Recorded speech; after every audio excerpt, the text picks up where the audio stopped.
Hello there, and welcome to Not the Armchair Detective.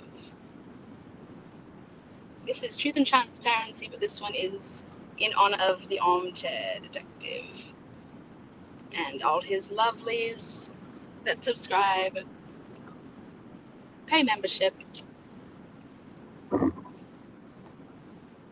Again, guys, hi, welcome to Truth and Transparency. I want to thank my mods for being in chat, and this is just a simple little Watts chit chat. Gonna talk facts. You guys might have questions in certain areas of the case. I can sort it out for you if I know it. If I don't, I'll tell you that as well. Again, hello, loves, and welcome to the Not Armchair Detective Live. New Orleans lady, what's up? Dom's mom, Mike dropping. Good to be seen, not viewed, so that's good. I hope everybody had a great weekend. Closing out their Sunday. It's been a beautiful Sunday here. It's 89, sunny. Woo! It's a hot one. Again, welcome. Got some messages. I don't know if it is true or not. I'm not sure if rumor has it that AD will not be talking about the Watts case anymore. Again, don't know if that's true or not. It's actually sad if that is true. Or I should say, rather, he'll be talking about it only in Patreon. So, support with Steffa. How are ya?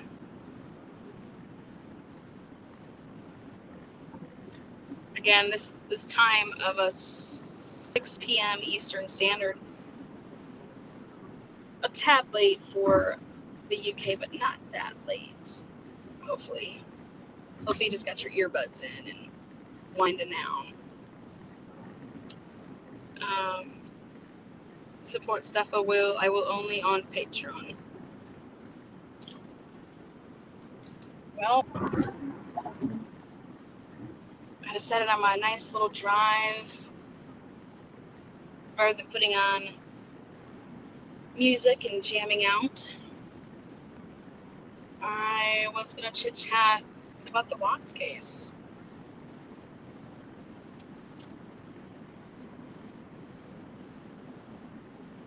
I love you two chatting the Watts. I'm gonna have to join him in Patreon sometime then. But hope everything's okay over there.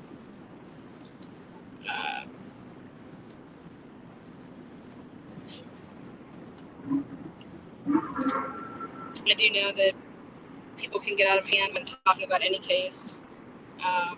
So for some strange reason, true crime fascinates people. I think it has to do with everything that always surrounds a true crime. Like, why did this happen? How did it happen? Could have been avoided, things like that. For me, with this case, I was just, wow, the procedure, that was what,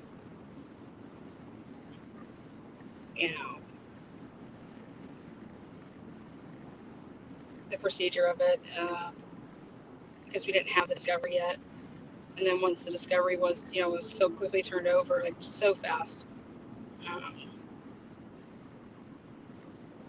But there was just, this wasn't even investigated. So if anybody likes to actually look at something and do your own investigation, that's kind of what this case gave you with that discovery, is you would be able to uncover some stuff. And at least that's what I did with it. I just uncovered certain things that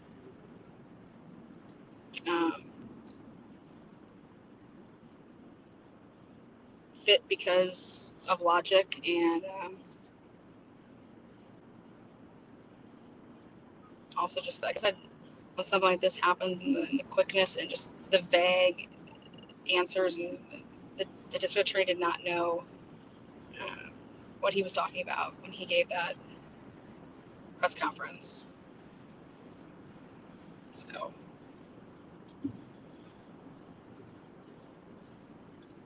um,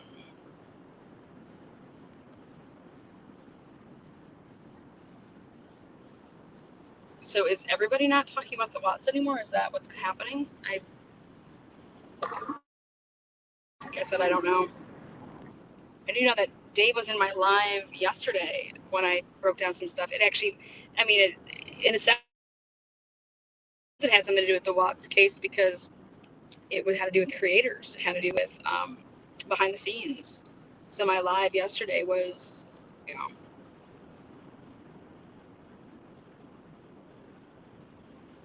in my opinion, it was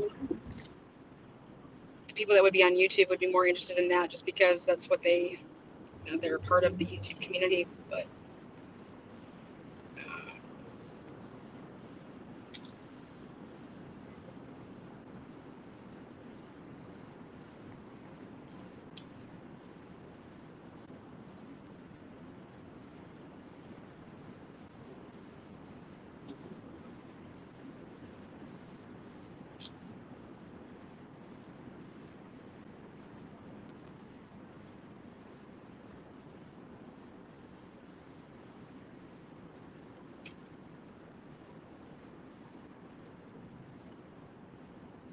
oh, there you go. So just AD, okay.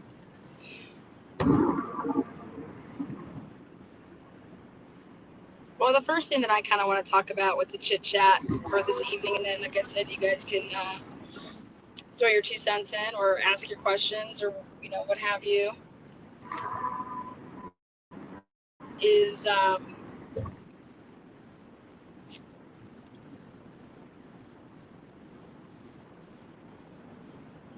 the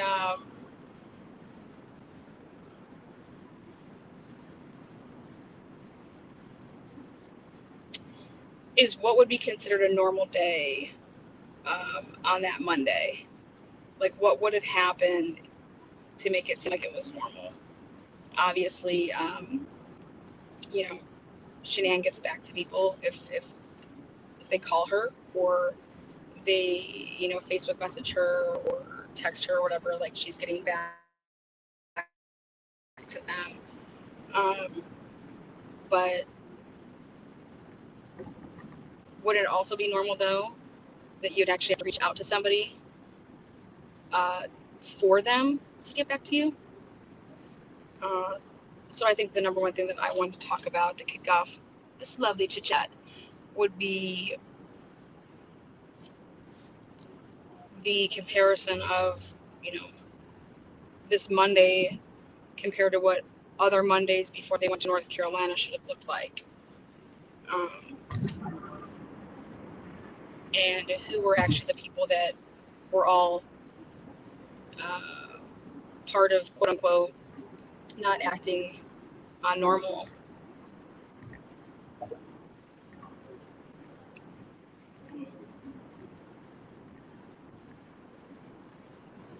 So I know people say that, you know, she'd been posting on Facebook. Um, yes, I could see that. Um,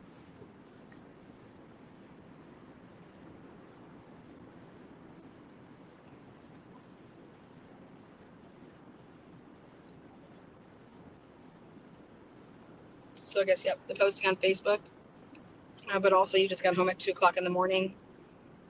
Um,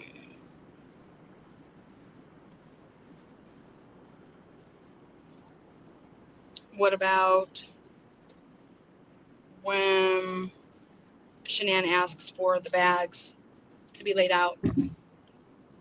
There's no mention of outfits, like first day outfits, like um,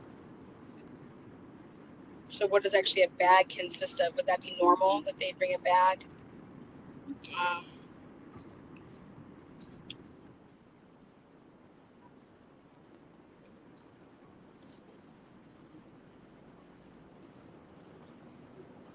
my guess when I sent my son to Goddard School, which is just like a Primrose, is that you have your bag that has a spare change of clothes in case there's like an accident at school. Um, but other than that, there's no. But that bag actually stays at the school, and they put it in like a plastic bag, and it stays in your cubby at school. So, um,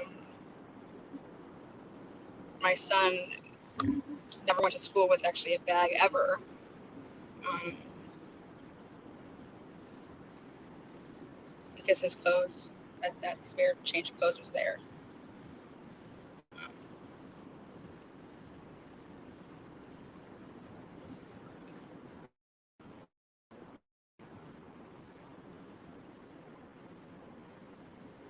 so I would consider it still summertime, you know, even though they just got back.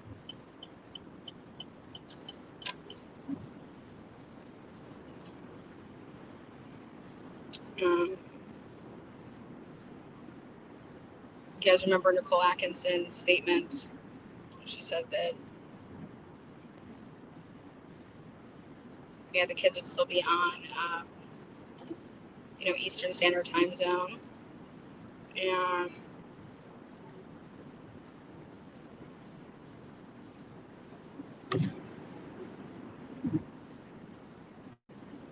she has to get them ready. How much she wants to take them to daycare.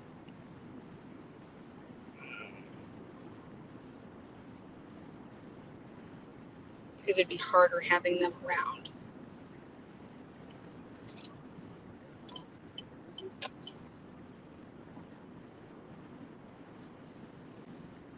Huh. So then why is it that she told Addie Maloney but they weren't going to be going to Primrose anymore? They're going to have to give that up because of money.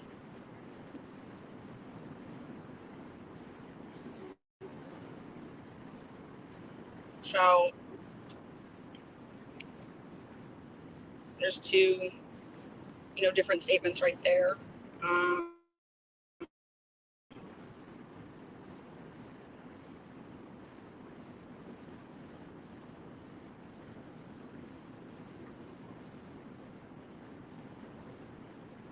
how I was able to figure out that they were on a three-way call before getting, Lauren to substantiate that, Lauren Arnold, was because they were messing up their times that morning. But also is because nobody was calling Chris. If you actually think about it, if you're trying to get in touch with Shanann all morning, all these people are trying to get in touch with Shanann, and they can't. I mean, you, all of them. You're wishing Chris a happy Father's Day. These people were. You have his number. How come it wasn't until 12:16 that Josh texts and says, "Oh, the girls are worried," and been able to get in touch with Shanann? I mean, why didn't Nicole Atkinson or Cassie, uh, Addie? I mean, Christina Meacham, supposedly all these people that were trying to contact Shanann. Why wouldn't they ever text or call Chris and ask him if they've heard, you know, heard from her?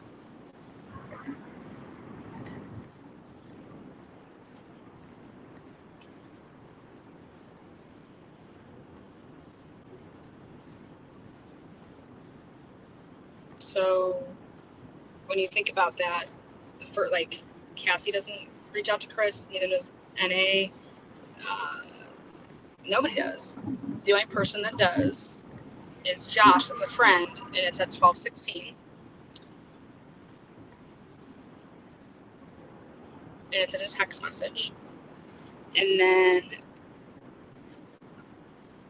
Sandy, Shanann's mom, she texts him at 10:27, and then he tries to call her, and then she calls him back. NA didn't call Chris until the first time. 1:31 p.m. was the first time that NA ever called Chris, just so you know. NA never called Chris. Chris called NA every single time. Which the first call did not happen until 12:20. I'm sorry, 12:17.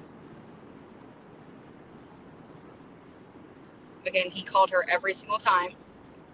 She never called him until 1:31 and then 1:51.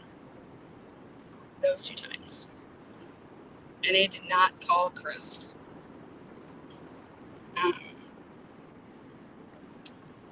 Not until, like I said, 1:31 and 1:51 p.m. But in her interview, she tells the police, or one of the agents that she interviews with, that you guys have heard on audio, she says that she did call Chris because she's going through her phone and she's acting like she did call Chris. She never texted that to him, and she never asked that about him.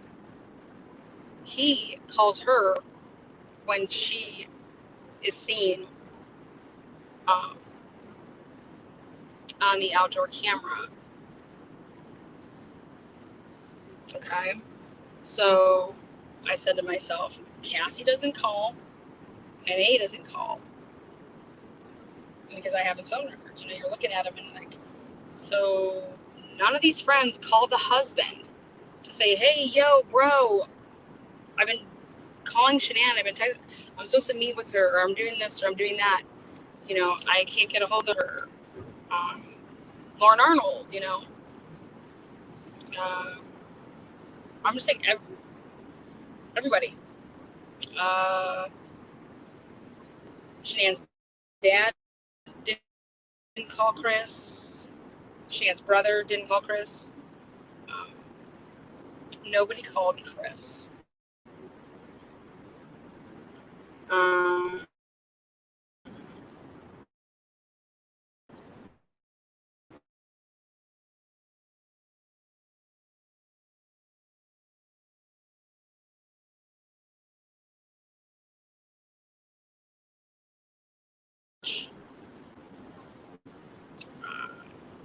And it's because he was told to see what he says to you, see if he says something different.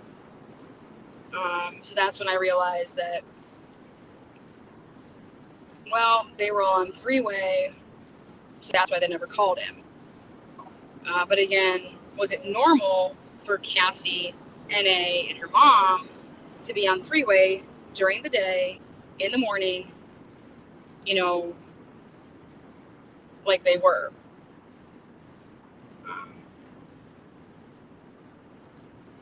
So it's just about talking about like what's normal for them and what isn't.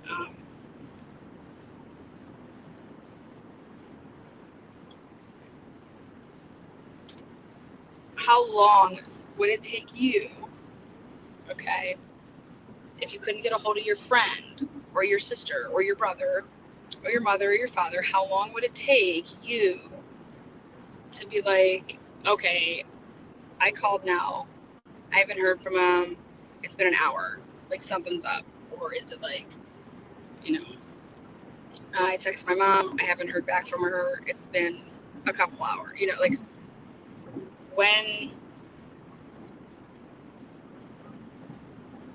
where would this sense of,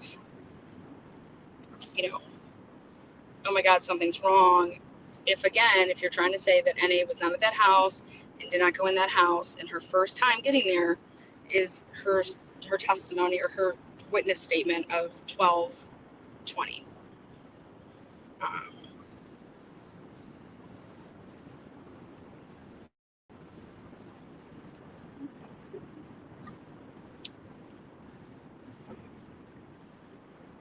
So let me see what she does.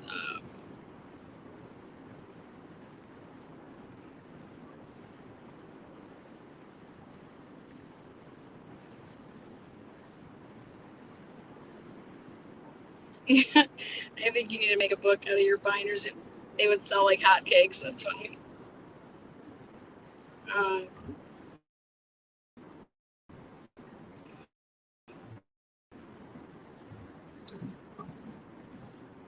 Yep, Chris called the school. That's, but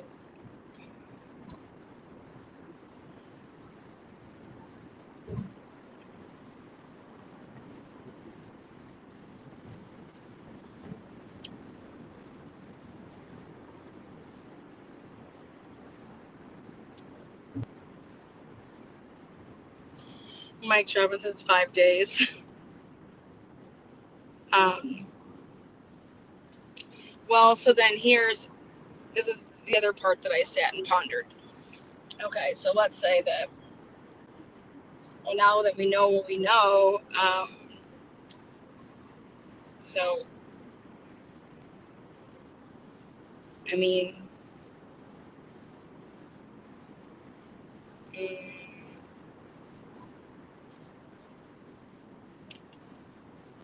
it couldn't have been a normal Monday because of everything that happened that weekend, which is finding out that Chris is cheating. For like, there might have been like this assumption or whatever, however she played it off to her friends. But Cassie said her fear was clear. Her fear was clear. Chris was cheating. They've figured it all out in Arizona. Pretty much, Graham brings this up in Wisconsin and says that the girls were all talking in Arizona. So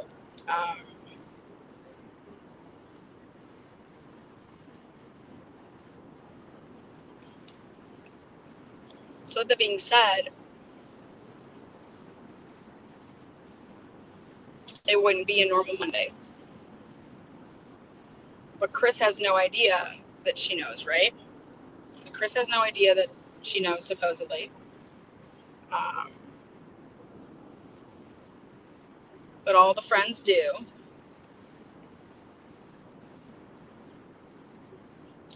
And then this begs the next question of mine then.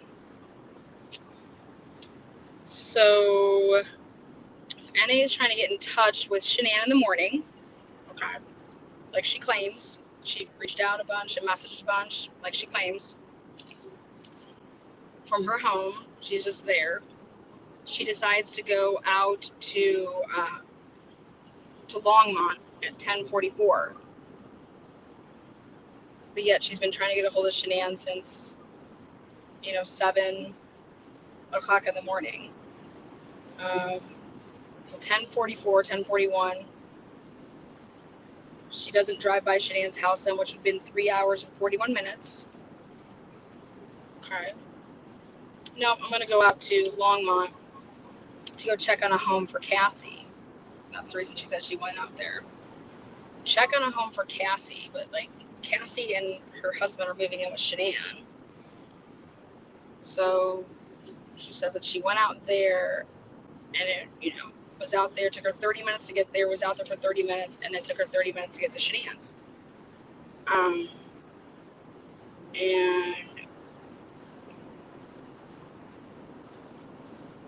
But for that 3 hours and 41 minutes, when she heard nothing back,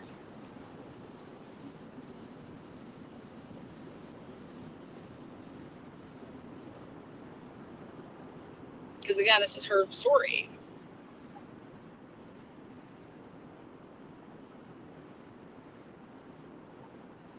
And she goes over there, and her car's there.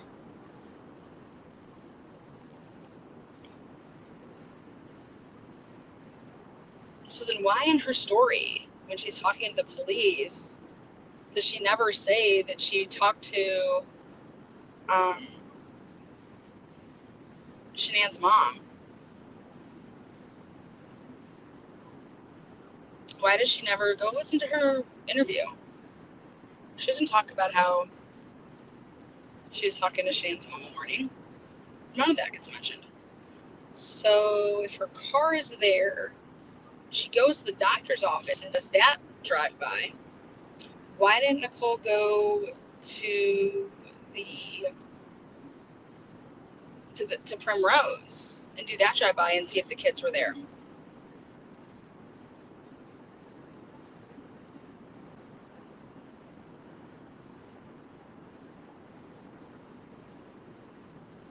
Oh, because when she talked to Chris at 12:20, because Chris said that they were on a play date. Well,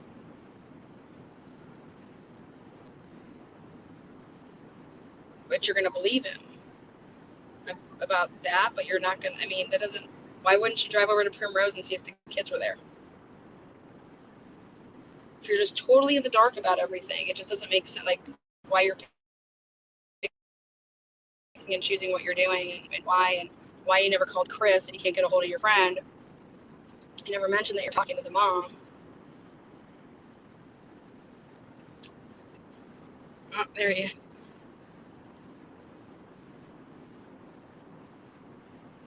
Muffy.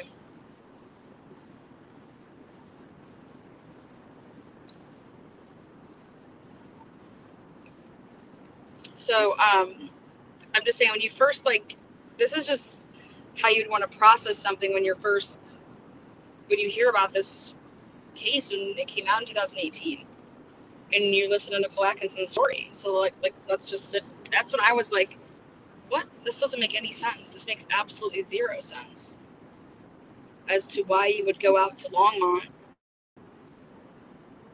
You know, if you're trying to get a hold of your friend and you can't, and so 3.5 hours goes by, but oh, I'm gonna go out to Longmont because Cassie was like, go check on a house for me. Well, but meanwhile, like, oh, have you talked? I haven't heard from Shanann. Like, what the heck? Like, we'll go there first. Like, I mean, come on. She lives 8 minutes away. No, I'm gonna drive, you know, out to Longmont.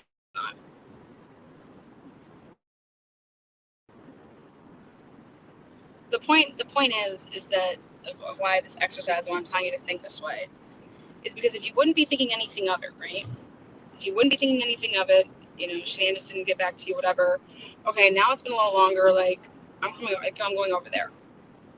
Um, which again, remember, NA when she said when she was talking to the police, she did two different things that you can hear on audio, which is the 911 wellness call or whatever, and then her interview. And she says how she was planning on meeting up with a new thriver and getting them all like situated and set up. So she had lunch that day planned. Okay, so where is the phone call or that person calling Nicole Atkins like, yo, I'm here at this place, or you're just a meet, or like, oh, are we still meeting? Did she ever message this new person and say, oh, I can't meet you because I can't find my friend, or I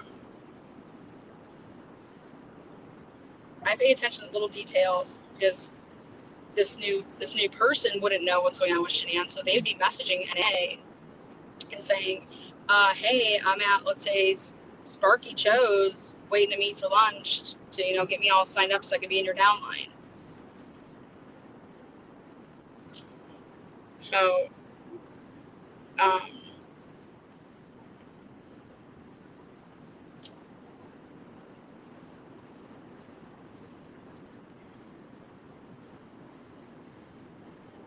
right now we're not even thinking about Shanann's phone though. Let's talk about logic. This is logical. Listen to what NA said that day and the day after, when she called. So point being is that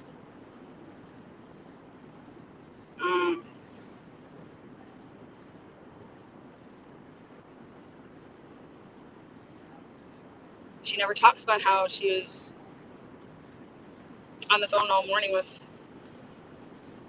Shan's mom.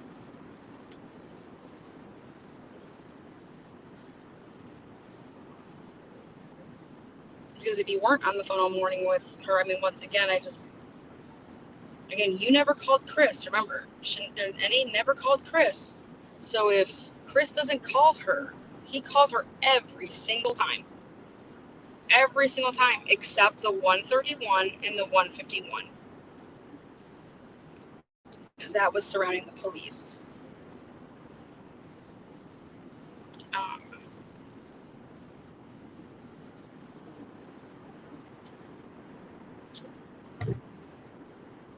So then when you arrive and you're there at, like, you know, it said, let's just say we're going to go by what she says.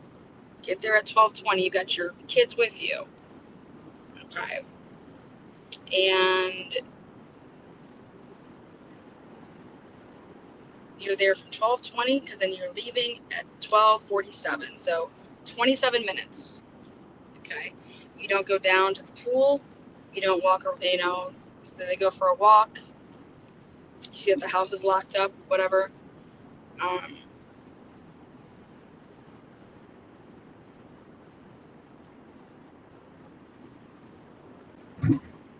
You don't call Chris. He just happens to call you.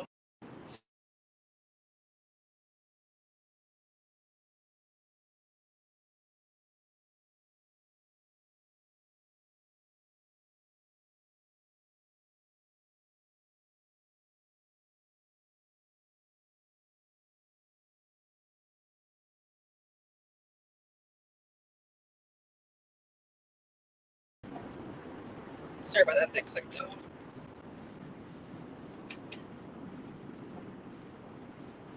So after 27 minutes, I get in my car. I'm gonna go to the doctor's office where she's supposed to have her doctor's appointment. Ask if she showed up,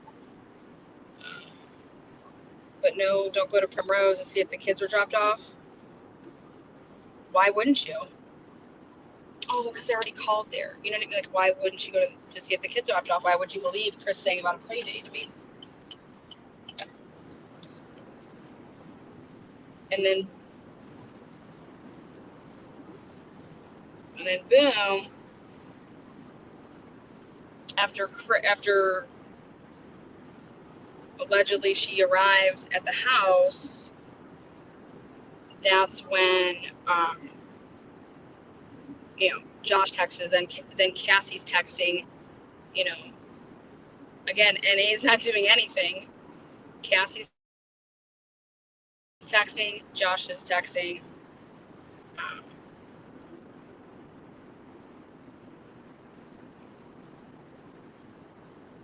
And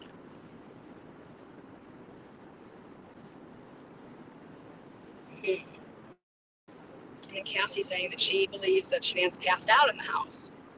You need to get home. You need to care about your family, and if you don't want the cops to knock on that door, then you better get your ass there. Like, wait, what? Is that something like normal that I would say to you if I went to your wife's house that I'm friends with and her car's there, we can't get a hold of her? I'm gonna text the husband and start like flipping out on him. Like,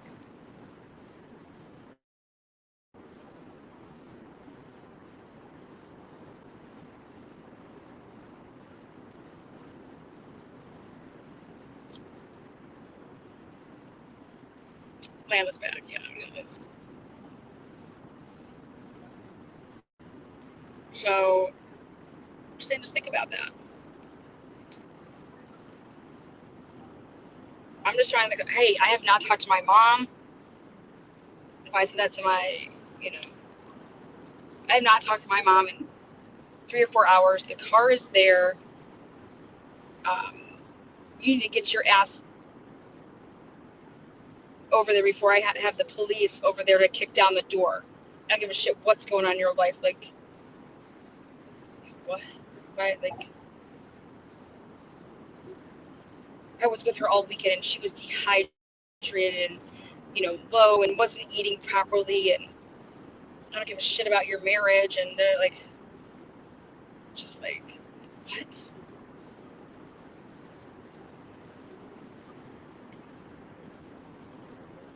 I just don't think that that's something that I would see from a friend texting the husband if I just don't think it would be hostile like that.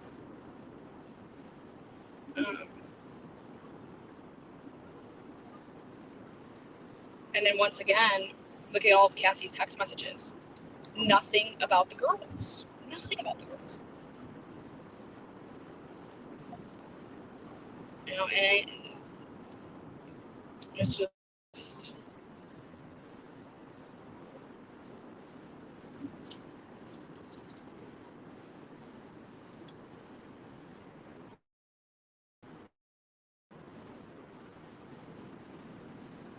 text messages to say, Chris, we know Shanann's. I mean, I would think a more appropriate text would be, Chris, we know Shanann isn't on no play date. Okay, she was taking the kids to school.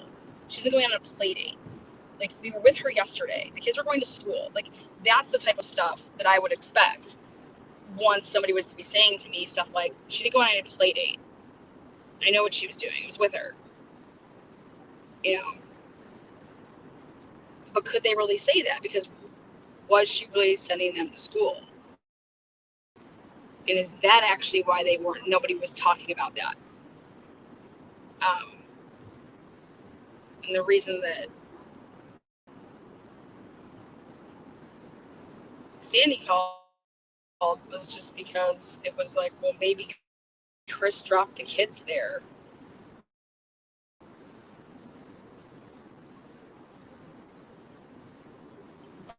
But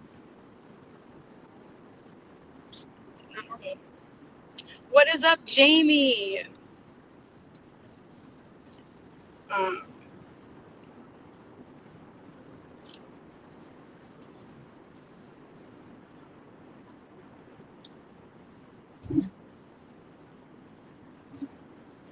yes, Jamie, you did it. So again, this is just talking about the chit chat here is just to think like, okay, hey, let's go back to the beginning. And, when you heard the story of what NA said, um, what was being reported, and then you hear that day and it's like, well, none of that's true. None of what she was telling the police is true. I'm sorry, but it's not. I've proven it over and over and over again. Um,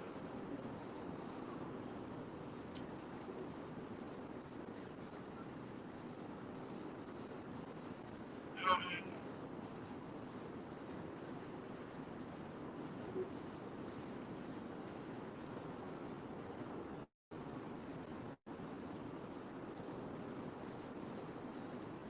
and why didn't they just wait for Chris? I mean, Chris was on his way. You could hear when he's talking on the phone. You hear, I mean, I'm coming there. Like, I also don't think that that's a weird thing to hear. Like, no, don't kick in the door. I mean, like, what do you mean? Why do you guys think that I just think that if you thought that she was in there and something like that she was really knocked out, why wouldn't then they would have done that on their own? Throw a brick through the window. Go get a baseball bat from the neighbor and pop that window. I know that's what I would do. I go to my mom's house and her car is there, and that's like the only vehicle they have, and it just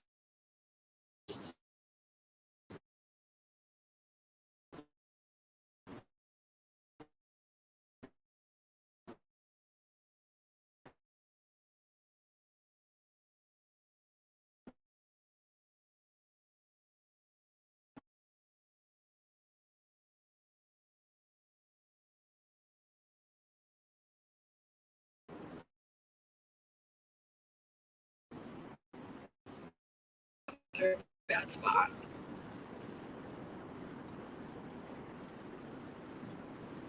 Who cares about a door? I would have busted in there. You're not going to be able to kick down the door anyways because it's all gated like that. You're going to have to go through the window. And then I would have went through the window. I would have been asking Chris, like, hey, are any of those basement windows, like, I'm going to go through the basement window, are they locked? And I believe her son says, like, that they walked around, they tried to get in, and it was all locked. Who cares if it's locked? Like I said, bust the window open. I would be busting my mom's window open. Because every minute would count, every second would count. If she was unconscious, like, she's going to be brain dead. I need to get to my mom.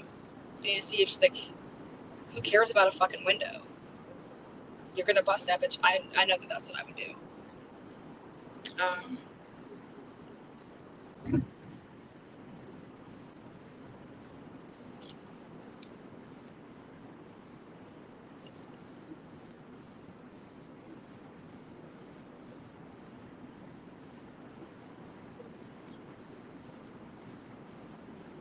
I also know that nobody called Chris, so there wasn't any stories. When Nick is interviewed, he said that, oh yeah, my mom told me that there's multiple stories of what happened or where, like, the kids were, or you know, what Shannon and the kids went to go do, that there was multiple stories. Well, now that's a flat out lie because nobody called Chris. Nobody called him. Christina Meach didn't call him. Addie Maloney didn't call him.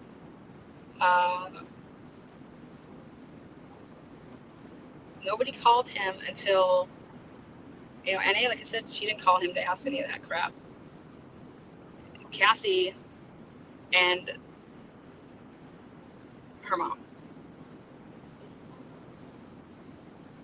And the other thing is why not tag team Chris? Like, why didn't Shanann's dad call Chris?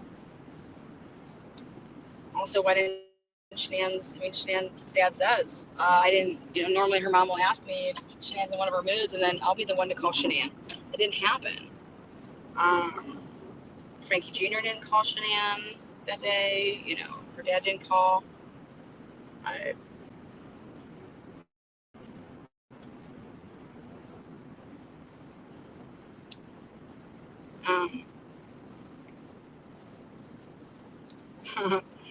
So it's going back to, like, the whole day, that the whole logic of how, like, with that morning, and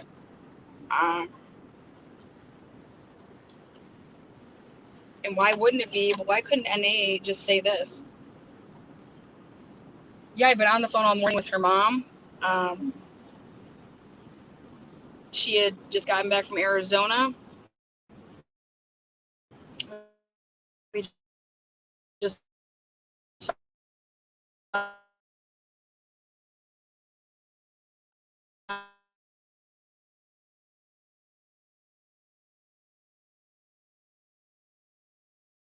we're here. I've been trying to call her, and that she went on some play date. Well, doesn't matter. Okay, if that's even true, they only have one car. Shanann would have her phone, so even if she isn't on play date, like, we would still be able to get a hold of her, but she has no one to play with. Like, but why is there no mention of, like, that? Hey, the mom called the school too, just to make sure that the kids weren't there. We called them. There were like a couple. She called there a couple.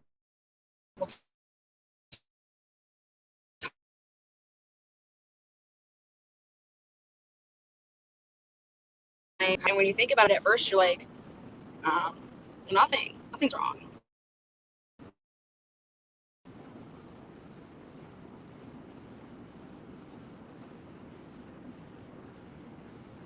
But then you have to think about, are the police gonna react the same way? Are the police going to?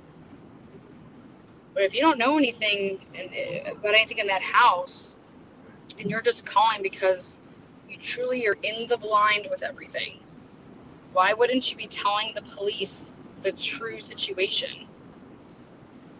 Like, if you haven't been in that home, you would just tell them the true situation that you walked into. Like,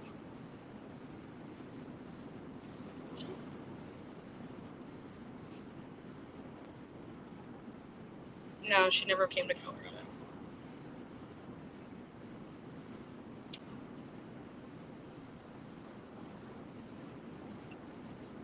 There's there's only one reason why you wouldn't call your daughter's phone, and that's if you know that your daughter doesn't have her phone. That's the same reason why other people didn't call, is because they knew that. That's why there was. I did the timeline breakdown with all of her timeline transactions, and there's not that many. There should be a shit ton of timeline transactions. Um, if people were trying and attempting to get, in touch, with her. As soon as you find out that Ann Meadows put them in a three-way text, you got to add all of those text messages, and that takes up a huge chunk of what, the missing timeline transactions are those text messages coming from Ann Meadows. And then every time that Chris is responding, that text is going to her as well. That's what makes up her chunk of her missing timeline transactions. And then you have a couple calls from Chris, a couple text messages from Chris as well, and then a couple of those vivid alerts. And that's where you're going to get the 21 missing timeline transactions in Shanann's phone. That's what they are. They're not of concerned friends calling, or parents or siblings, or it's not there. And it's not there because whoever is relaying the information, hey, I have her phone. Like, it's simple. Hopefully my voice doesn't break up here. I'm just going up a hill. I'll kick back on.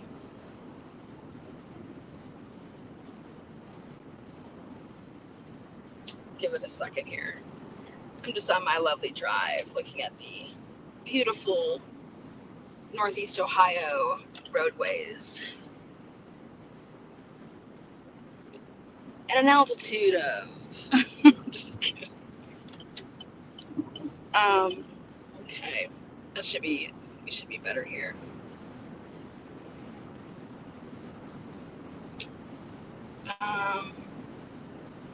Again, none of the parents were in Colorado. So anybody out there saying that people's parents were in Colorado, nobody's parents, nobody's siblings were in Colorado. Ronnie Watts gets there on that Wednesday, and that's, oh, nice. So, going back to when you're just, if I was in that situation, it's going to be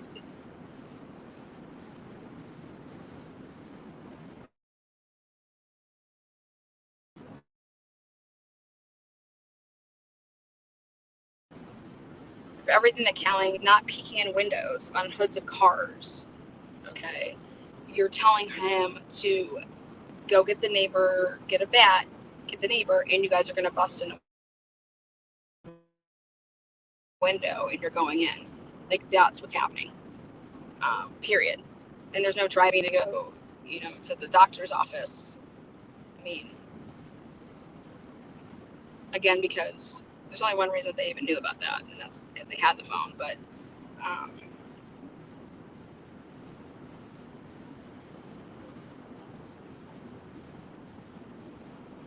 I know what I would do for my mom. I know what I would do for my sister. I know what I would do for my best friend. I know what I would do if I was an employee, and let's say I was supposed to go pick up like an elderly person to take them to, the senior rec center. I'm busting in that house.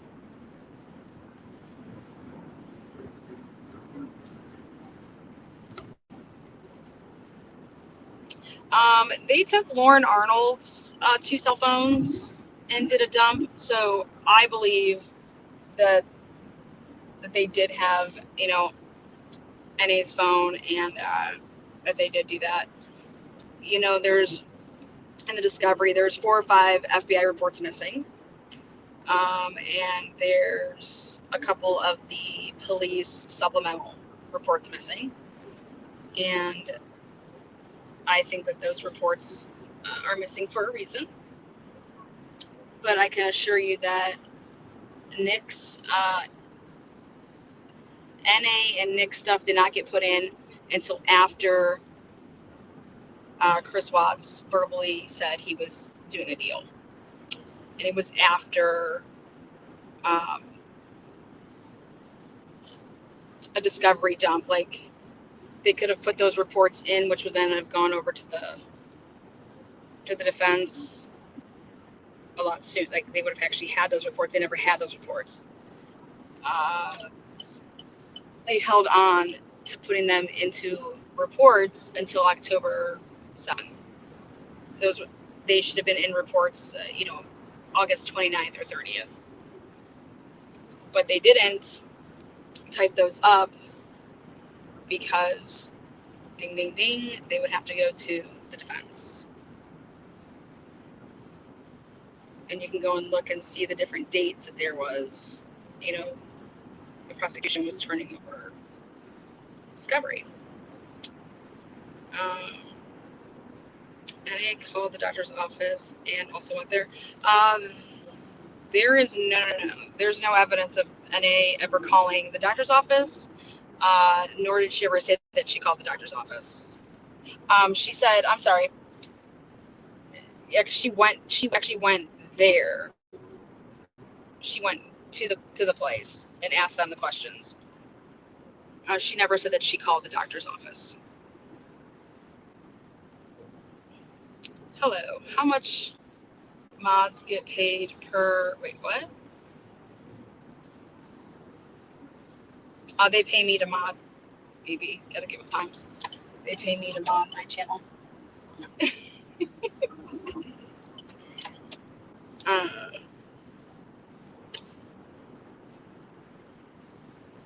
So, I'm born and raised on west side of Cleveland. Yeah, I'm a Cleveland native.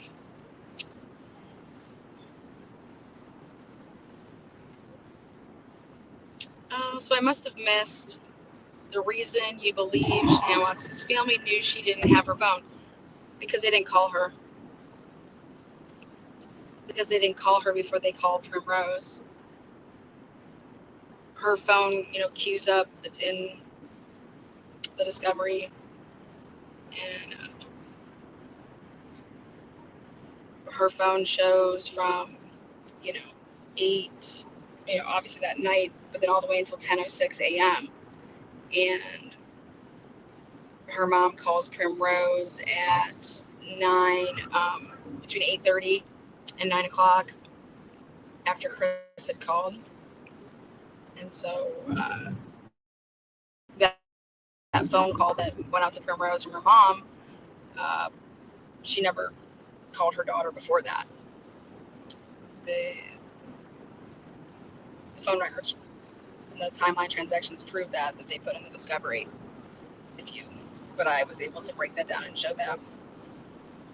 You just have to go through everything and then put it all on a timeline, and that's what I did. All the different supplemental reports give you that timeline. Hopefully that answers that. Somebody asked about the phone. I was just trying to be helpful. Oh no, you're fine. Oh no, yeah, always be helpful, little giblet. Is that? Oh, South Georgia, nice. Again, guys, my channel pays me. If you want to mod, you have to pay me to mod. Get it right there.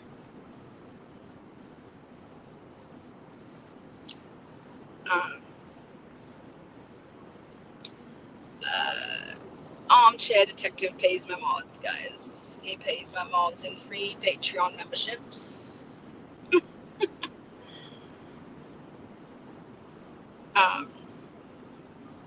No, mods don't get paid here. Baby was just trying to be funny, and so I was being funny back, love. But yes, we pay our mods in Patreon memberships. The mods pay me, yes, in ones and singles. They have to make the dues by the 30th. Go have fun, Jamie. So anyways,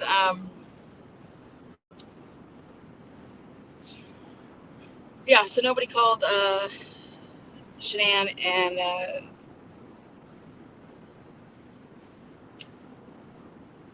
mean, her mom, and like I said, then it was all how to be hush hush that they called the school, because that would be a giveaway. But like I said, if there's, if I arrive over to Shanann's and I'm NA, and I call up the wellness, hey, yeah.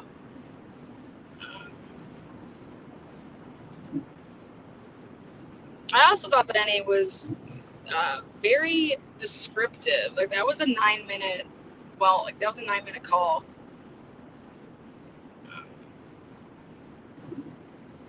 Yeah.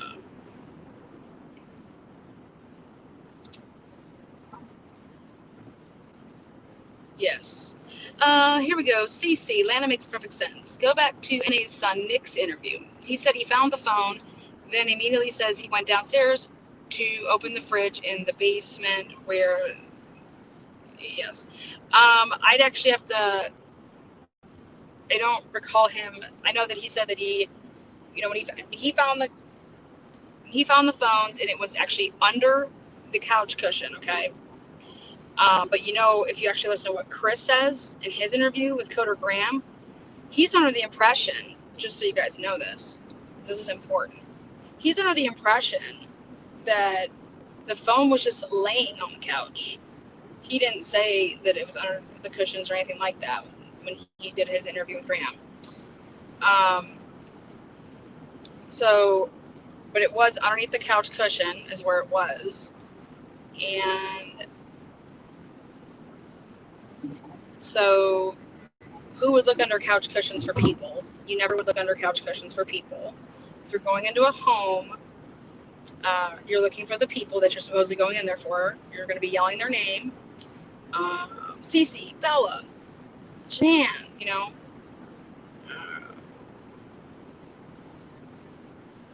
and that just wasn't happening, as you could see on the body cams. But then also, why would you ever think, like, okay, if I go to my mom's house and she's not home, I don't think, well, let me go around the house and look for her cell phone. No, if my mom's not home, her phone isn't there. She's with her phone. Her phone is with her. I would not be tearing up her cushions looking for a cell phone. It wouldn't even occur to me to think that her cell phone would be there, and of all places, stuffed in the couches. It's not going to happen. So again, think about this. Cops get there. Chris opens up the garage door. They go in. Well, Chris goes in. Well, why didn't NA just follow right behind? Why didn't the police just follow right behind? Or like that one cop? Why? I don't. That to me, right there is everything. It's, why aren't you following Chris, standing behind him and just walking behind him? Why do you think that you have to be like asked to come in?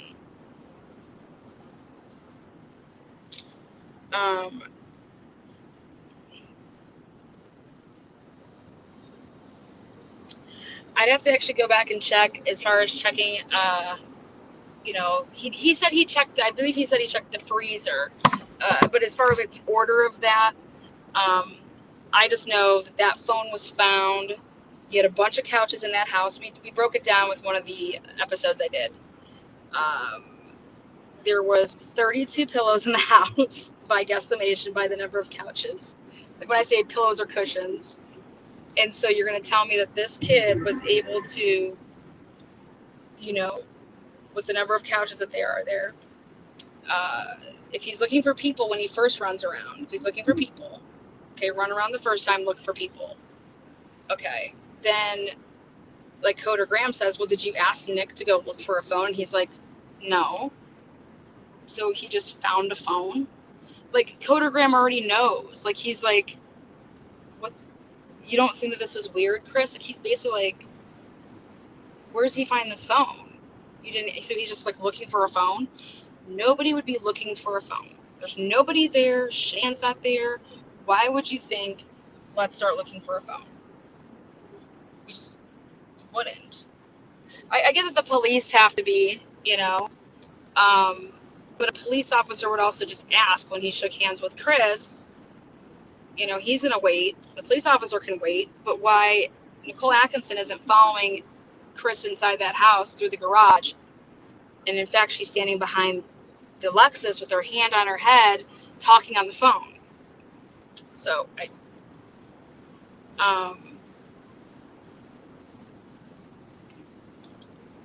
it's all about, if you think that your friend is in there, as Cassie says, and could be unconscious, could be, you're not just having Shanann there, you guys, there's going to be 3 people in there.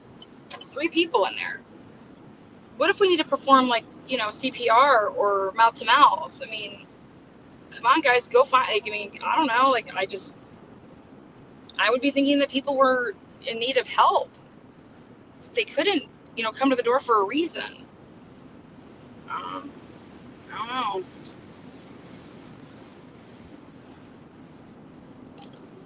know. Yes, watch me on the big screen. Yeah.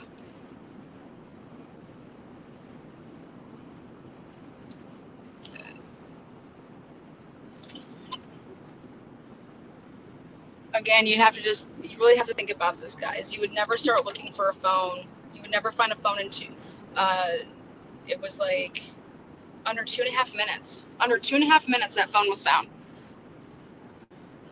Put the clock on. 2.5 minutes. She looked at Chris with fear. I'm not saying that that's. Not saying that you're right or wrong there. I'm saying it has nothing to do with Chris at that point. You have a police officer there. You're supposed to be looking for your friend that you can't get a hold of, and who you, by all, what you told the police, that she is inside. You believe that she is inside. Now, I could see if you were going to say, I was nervous to go in because I did not want to find my friend dead. You know what I'm saying? That to me makes way more sense than I was in fear of Chris, so I didn't go in the house.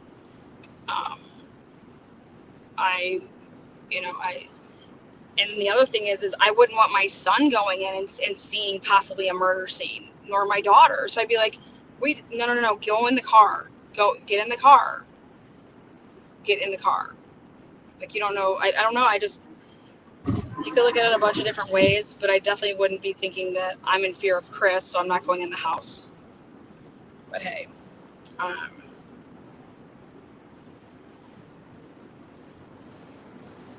and my opinion for the wellness check was to get cops over there and to preserve the cell phone. To me, that's what I believe. I believe that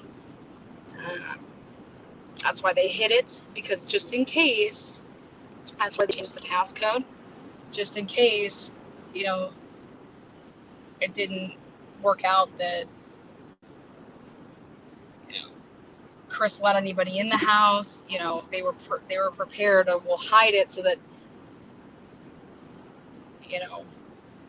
there's a chance that Chris can't find it. Okay, then also change the passcode so he can't delete anything that's in there.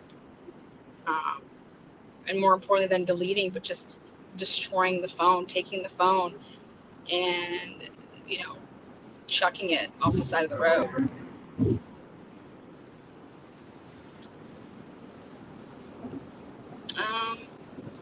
Yeah, none of these things are wrong as far as what NA was thinking at that time, but it's talking about everything that's leading up to that point.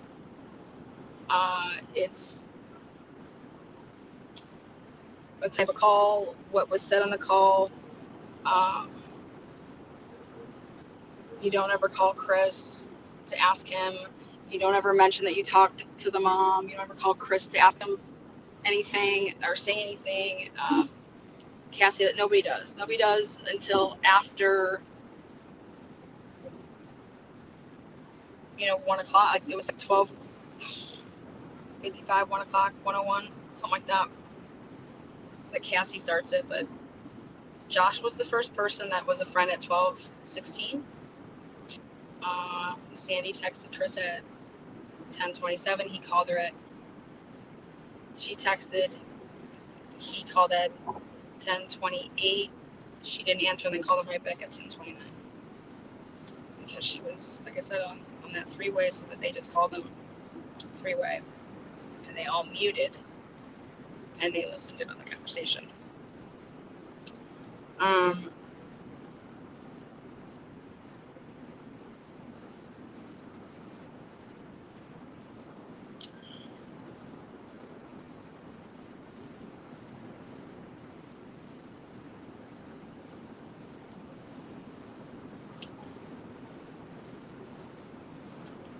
Yeah, there was talks about the iPhone, got upgraded and all those things.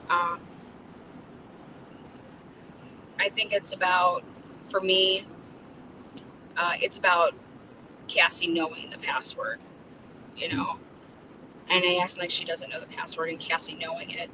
I think that to me, and Graham said the same thing too.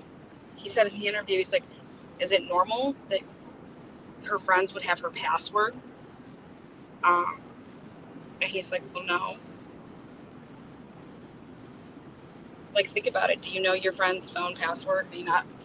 Some of you guys don't even know your spouse's password.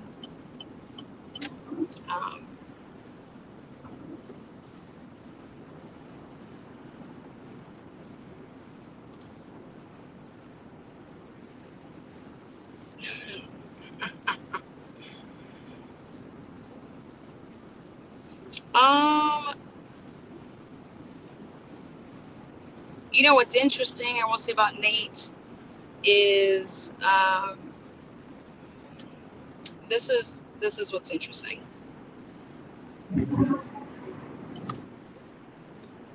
What's interesting is there is no way that you would have been able to go through the footage, okay, that's supposedly on your, if you're there, like they come up, if they do what they say they did, and you see the cop, he's walking around the house with Nick, and they try to get in the back door, and then the cop, oh, have you talked to your neighbor? Have you seen your neighbor? Oh, no, I haven't. If that's the first interaction that happens, so put it on the clock right then and there. So you're telling me that then Nate, whatever he was doing, he drops everything that he's doing at that point, goes to his television, okay, and starts looking through his film, like through his, I'm going to pull up my surveillance, and I'm going to start, like, you're going to have a lot of clips to go through. I mean,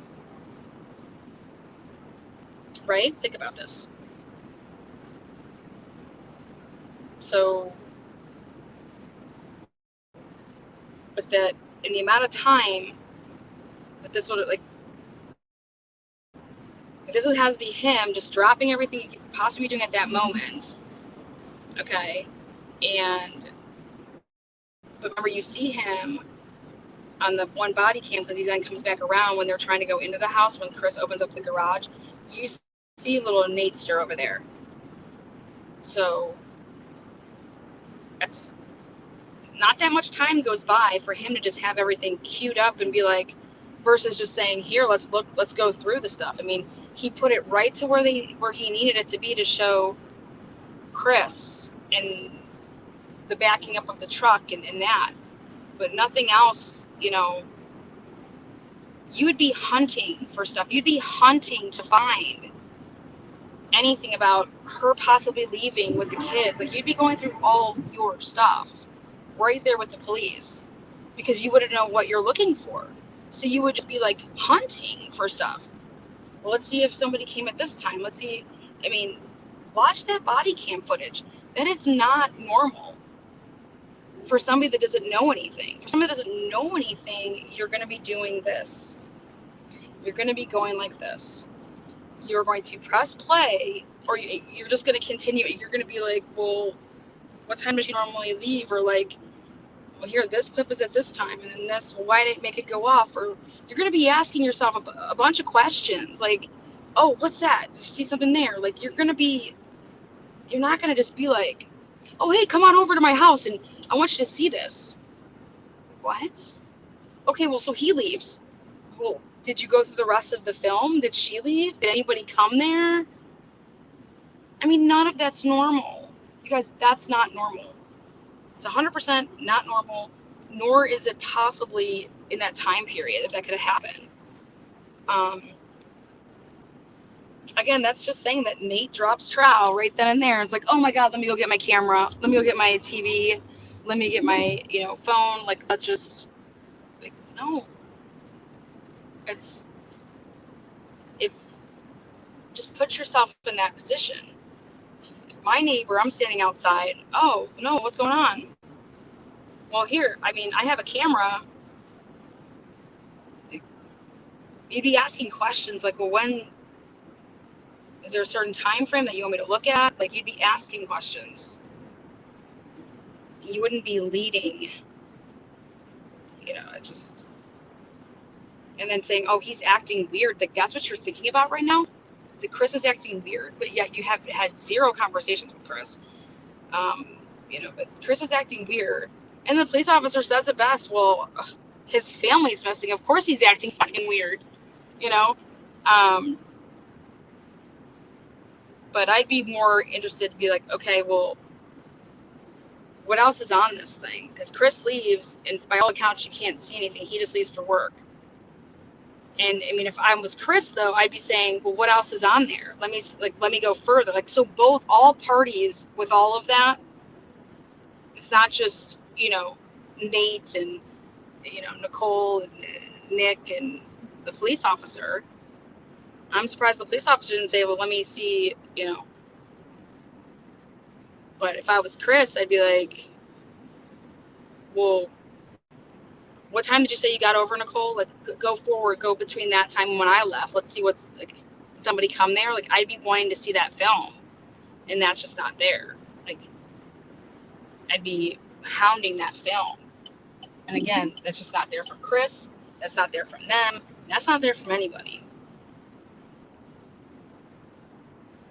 So it's I think what's more damning, in my opinion, is not how anybody would think Chris was behaving. It's what Chris didn't do by wanting to see more of the film. He should be wanting to see more of that film. Well, let's see if she left and took the kids. Like, she said she was, like, leaving at this time. She should have been leaving at, like, whatever time, 7. So go, like, is there anything at 7? Is there anything at 8? Let's see if she left. Did she come back? Stuff like that. And that just, Chris didn't do that. But that's what Nicole Atkinson should be saying. That's what, the police, the police officer is just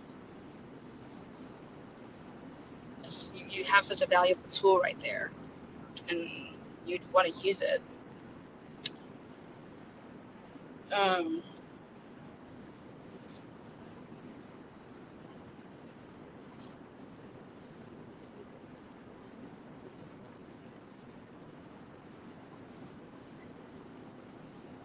There would be multiple footage that day, guys. Like, I'm talking multiple footage, because think about everything that has happened that day. NA came a bunch of times. When the police get there, Chris gets home. How about Nick and NA walking around the house? Like, that doesn't set off anything. Nick standing on the car, but just, like, everything that day. Then Nick walking over, or Nate coming over to talk to them, to ask them about if they want to use the camera, or look at the camera. But guess what? When they put in the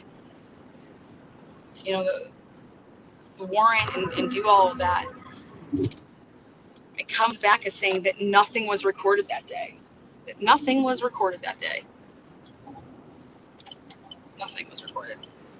Well, what do you think that means? That tells me that it was wiped clean completely. That's what's in evidence right now.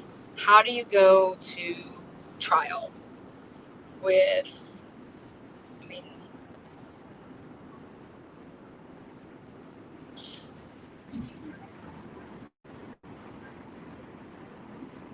it's a big problem. It's a big problem.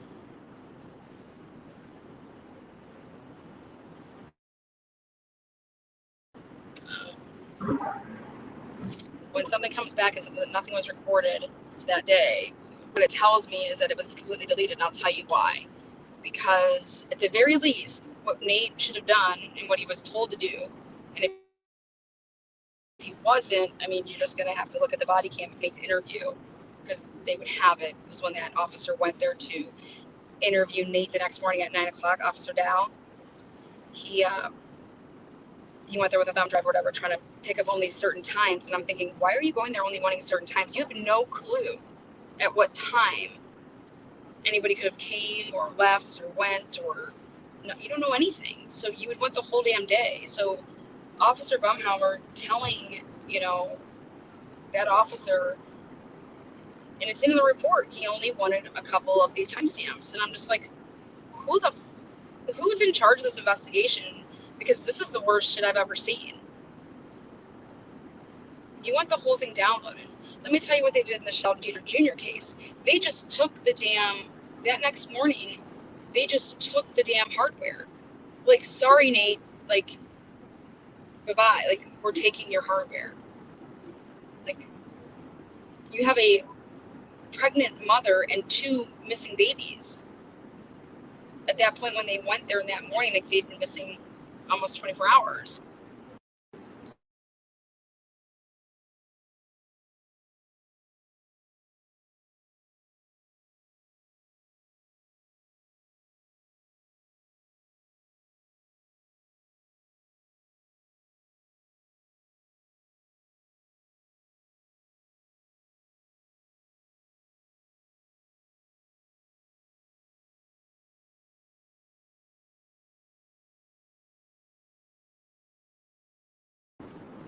Okay, sorry about that. I wanted to reset. That's better. But Nate calls, when Officer Dow came over that morning, obviously he wanted him to be able to do something. Nate, though, because then I went ahead and I looked at the log, the calls that were coming in and out of the police department, and Nate's is trying to call. He calls multiple times, and he is letting, and they take the notes, he's letting them know, hey, I'm not able to do what you guys are asking me to do. Like, I'm only able to get like 13 seconds, or it's all in there. And it's like, do you think that they returned Nate's phone call? Nope. Do you think they went and saw Nate again? Nope. The next time that they see Nate, nobody goes and see Nate. But literally the next interaction that Nate has with anybody that has anything to do with the police department is September 21st. And that's just, that's the alleged September lady, which I'll do another breakdown of that. But if you haven't seen that episode, it shows you that shit's all whack. And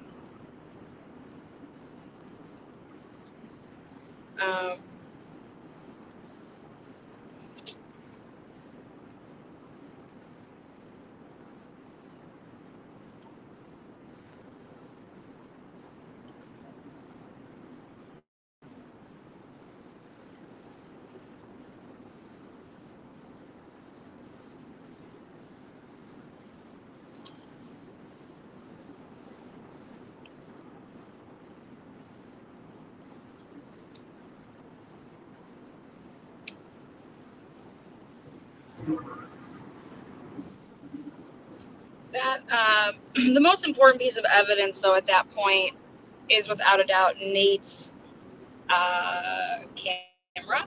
And also, like, Nate was never, you guys do know that Nate was never interviewed, right? You guys even know this? Nate was never formally interviewed. The first interview that Nate had was when Bob Howard goes there in October, because he's alleging in his report that I don't buy, that, the information's not back yet with, the warrant and everything. So he goes over to his house, again with another thumb drive though. Like dude, it's because you fucked it all up, whatever. And he's talking to Nate, and then Bumhauer says in his report that, I asked Nate, have you ever told this to anybody? Have you ever talked? He never was brought down and never interviewed at like the station or anything. There's no supplemental report of this is, our interview with Nate, just like they interviewed NA and sat her down and audio and all that stuff. Like they didn't do that until, and which is not in evidence. It's not in the discovery, but it was supposed to be that next day, which was October, like set for October 31st. Nuts. But that was the facts right there. But the most important person, in my opinion, in evidence, is that footage. Everything to do with that footage, and everything to do with Nate. Like, hey,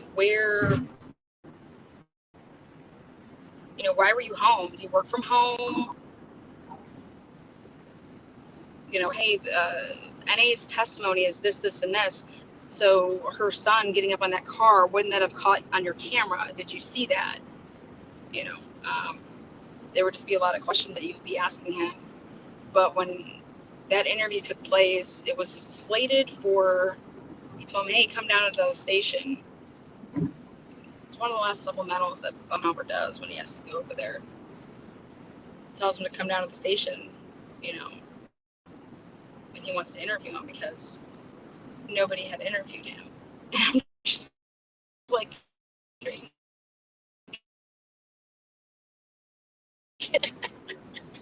are they doing? He was never interviewed. Nope. Also, I got, so when it was,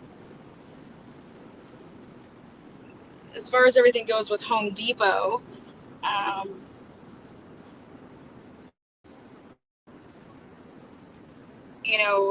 Nate he's on the camera at Home Depot.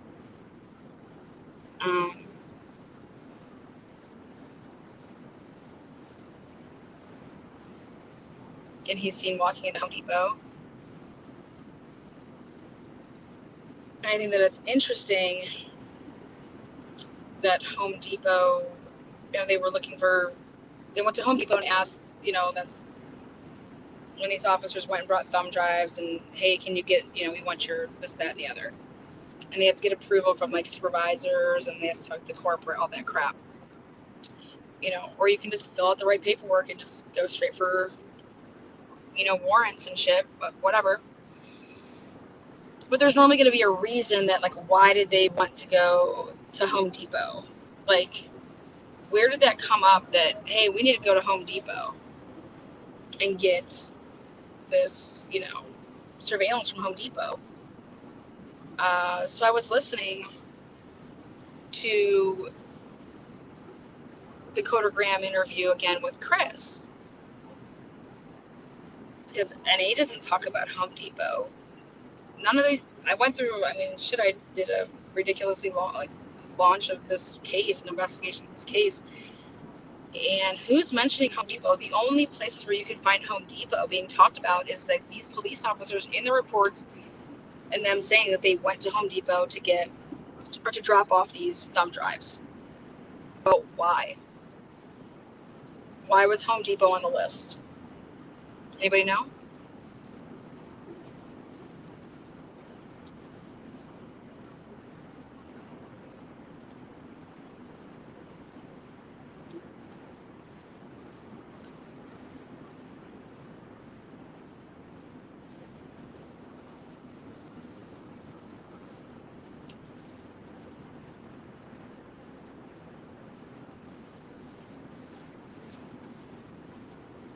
That was on, Chris went to Home Depot He didn't go to Home Depot to buy.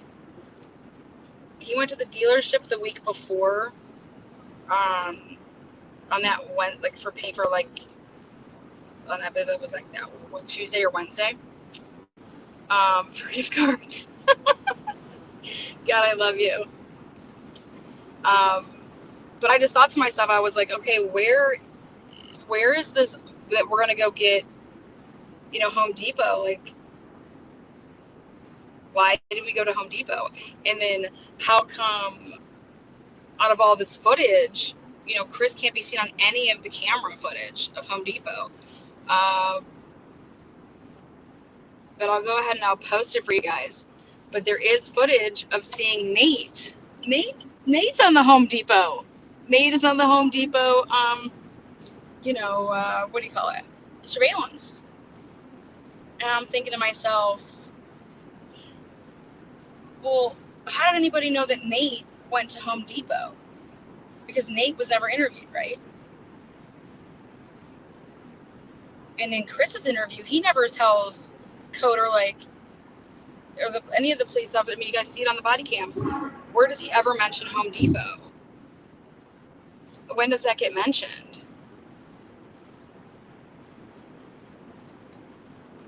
I've never seen that footage of Nate at Home Depot. I'll show it. I'll do a short video. I'll post it. Also, did you know that there was footage from one of the neighbors' cams? Why is it relevant that Nate was at Home Depot? That's what I said. What? Well, how would this even come? How is this even in evidence? Why would Home Depot even be? Hey, go get the footage from the Home Depot. To the point that they asked for that footage before Nate was ever like interviewed. I mean, go get this Home Depot footage. Like, what? Why? Because I could see if Nate was interviewed and sat down and said, yeah, what were you doing that day? Oh, well, I was just fixing shit around the house, and then I had to go to Home Depot because I'm going to tell you what he went to Home Depot for, because I zoomed in on the footage, and he went to Home Depot to get a light bulb. He had the light bulb in his hands. When like you go get light bulbs, you want to bring a light bulb just to make sure you get the right kind when you got crazy kinds that you need to get. Well, when I see this lovely man on this footage, in his left hand, he has a light bulb in his hand.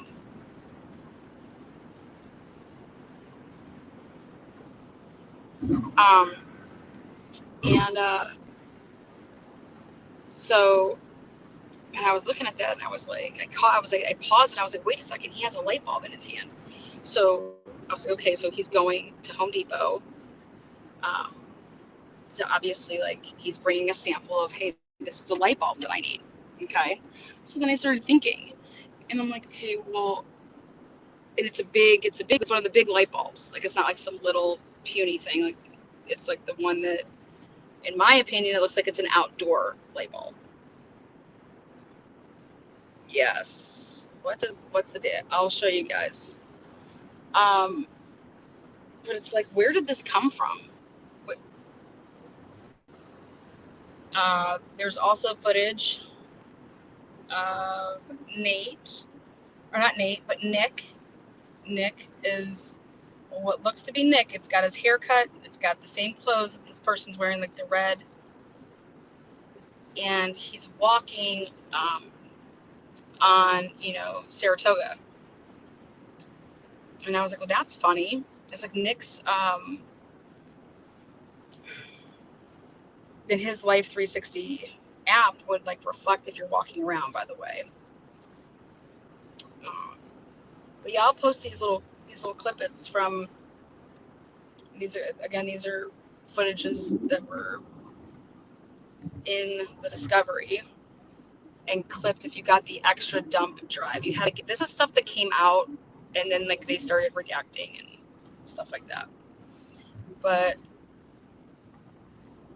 something that I thought was just very, very interesting is there's a ton of footage that you have to go through um, and none was able to be seen of Chris at this Home Depot. Sure as shit, here's Nate walking through with a light bulb in his hand, and I'm like, what the fuck is Nate doing on this footage? And with a light bulb, I'm like, interesting. I'll post it.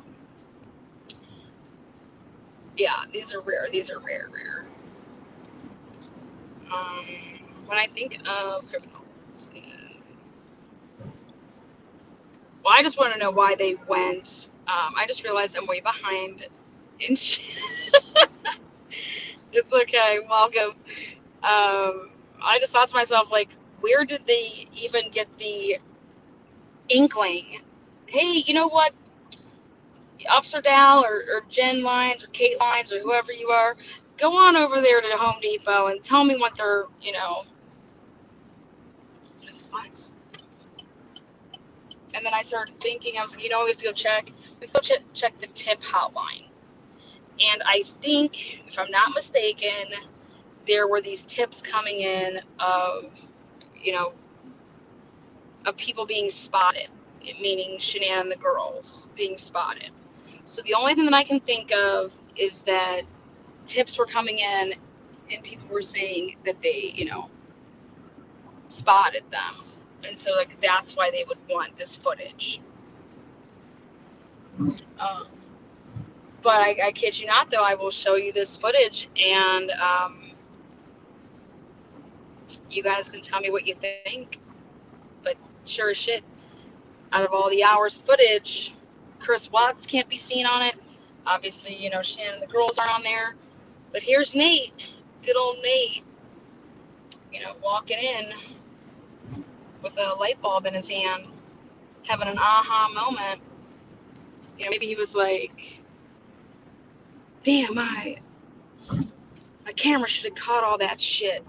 I need to go get it fixed. I need to go get my light fixed. Who knows? But just really weird.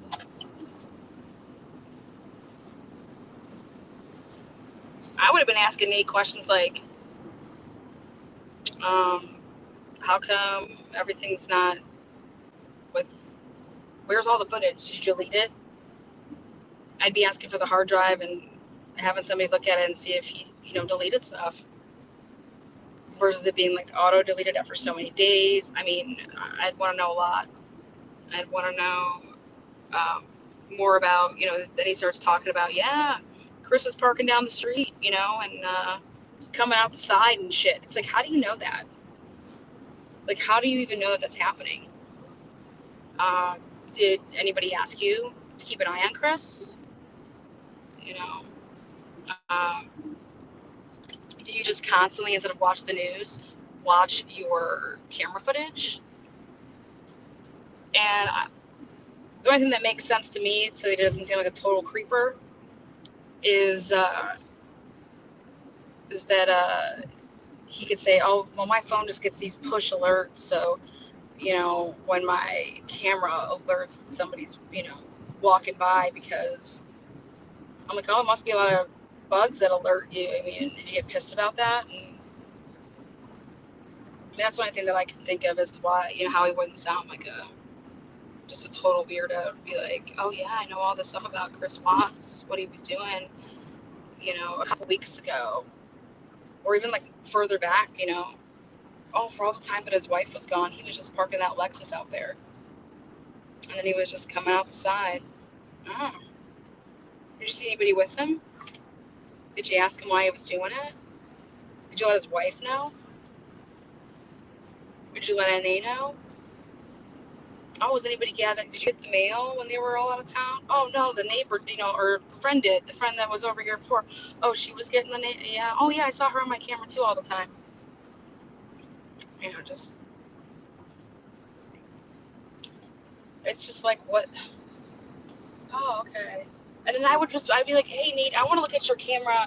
I want to go back as far as I can. Like, I want to know pattern of life for these people. Like, and if you're saying all that stuff that Chris is parking, like, that I would want to see that. Okay, well, how far can I go back? I want your, I need your whole hard drive, buddy. And I just don't understand why that wasn't happening. That's just like 101. That's got to be laziness. This is all I can think of, because just fill out the paperwork and take it to a judge. You're going to get it. I mean, what Frederick doesn't want to, what Nate's going to be down at the courthouse or at the police department demanding, where's my hard drive? I can't watch my camera anymore. Just give him some money, let him go get another one. But I just would think that a missing woman that's pregnant and 2 children is, you'd be getting that hard drive. You'd be just, hey, Mom, we need the hard drive. So you'd take it. Oh, it's cloud-based. It's cloud-based. I still think that there's not a hard drive in there. I mean, what? I don't know. You should just, I know a lot of people that have stuff like, okay, like my, I guess,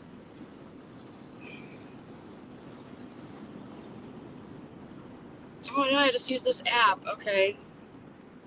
How does it come back as nothing was recorded that whole day from the time frame that they did? That is what came back on, with when they did the search warrant to get the information. Lana definitely has the stuff. She's like the smart kid in the class that does all their homework, and we're the ones copying from her. Oh God. That's funny. I just question the common sense. I truly do.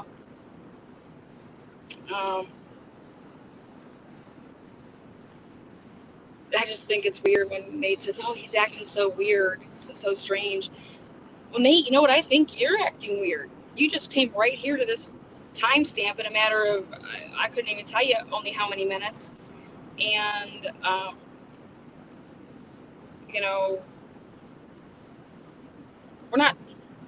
we see Chris leaving for work. We're looking for 2 little girls and a mom. So can you look through your, these slideshows that you have? And do you see anything? See any cars coming or going? I mean, at that point, you're just seeing Chris leave, and they're all saying, "Oh, he doesn't normally back his truck up like that." Okay, you fucking stalker. Now you're weird. Like, what do you mean he doesn't back his truck up like that? Are you up at 5 o'clock in the morning? No, but every day I watch my camera. Oh, sounds like a great life you live.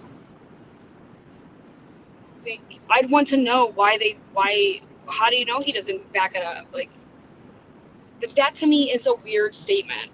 I wouldn't know what my neighbor does at 5:30 in the morning. He normally he parks his truck in the street. Okay.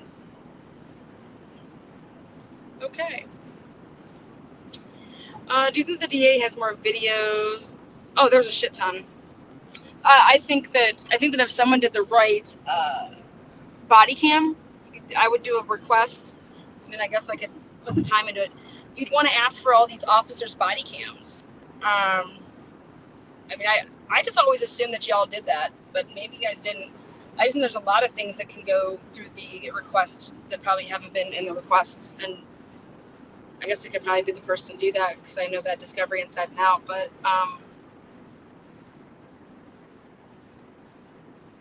I've never, you guys are gonna laugh at this, I've never watched any of the body cam footage.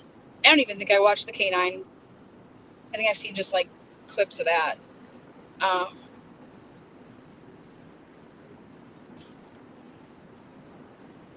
never watched though any of the, I guess I could go through some of that body cam, but I think I would prefer to put my own requests in so that I could like do it based on each officer. I would want time cards too. I'd want to know when they worked, so I would do a request for their time cards, which is public information, when they got paid, so the hours they would work. And I'd want to compare that. So the days that they were working, when their reports were filed and stuff like that. And then I would go in order based on the way the reports go. That's kind of like, but there should be body cams of them going up to like asking, hey, McDonald's, can I get you guys to give me your surveillance? Oh, well, sure. And then they come back in 2 weeks. Hey, did you guys give us your camera footage? Oh, no, we can't go back that far. Wait, huh? What? You can't? No, I mean, every 2 weeks it deletes. So we can only go back to the 10th and 11th. Yeah, but the 13th and 14th, that's like before the 10th and 11th. Oh, yeah, well, we don't have those. But you have the 10th and the 11th? Yeah. But wait, that's past the... You should have the 13th and 14th then. Yeah, I mean, but we don't have those. Well, then that doesn't make any sense. But do you think that the cops said anything? Nope. Like, stupid shit. What? We have the 10th and the 11th, but we don't have the 13th and the 14th. Why? That would be less days going back than the 10th and the 11th. Like, they should be there. Oh, well, they're not. Well, then did you guys just delete those days? This is what they did. I went to Starbucks, though. I have that footage. I interviewed the manager at Starbucks. Asked him about, like, shit, I guess random stuff.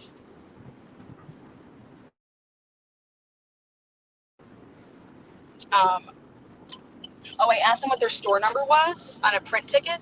I wanted to see them print out a ticket, and I wanted to compare that print ticket to the ticket that was found in the garbage can, So I ordered something, I can't remember. I'm not a Starbucker.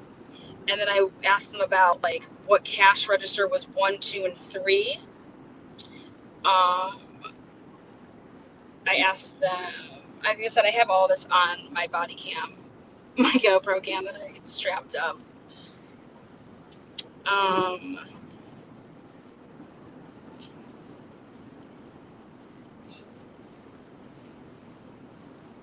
Lana Point Blake, do you believe Chris Watts is guilty of all the murders?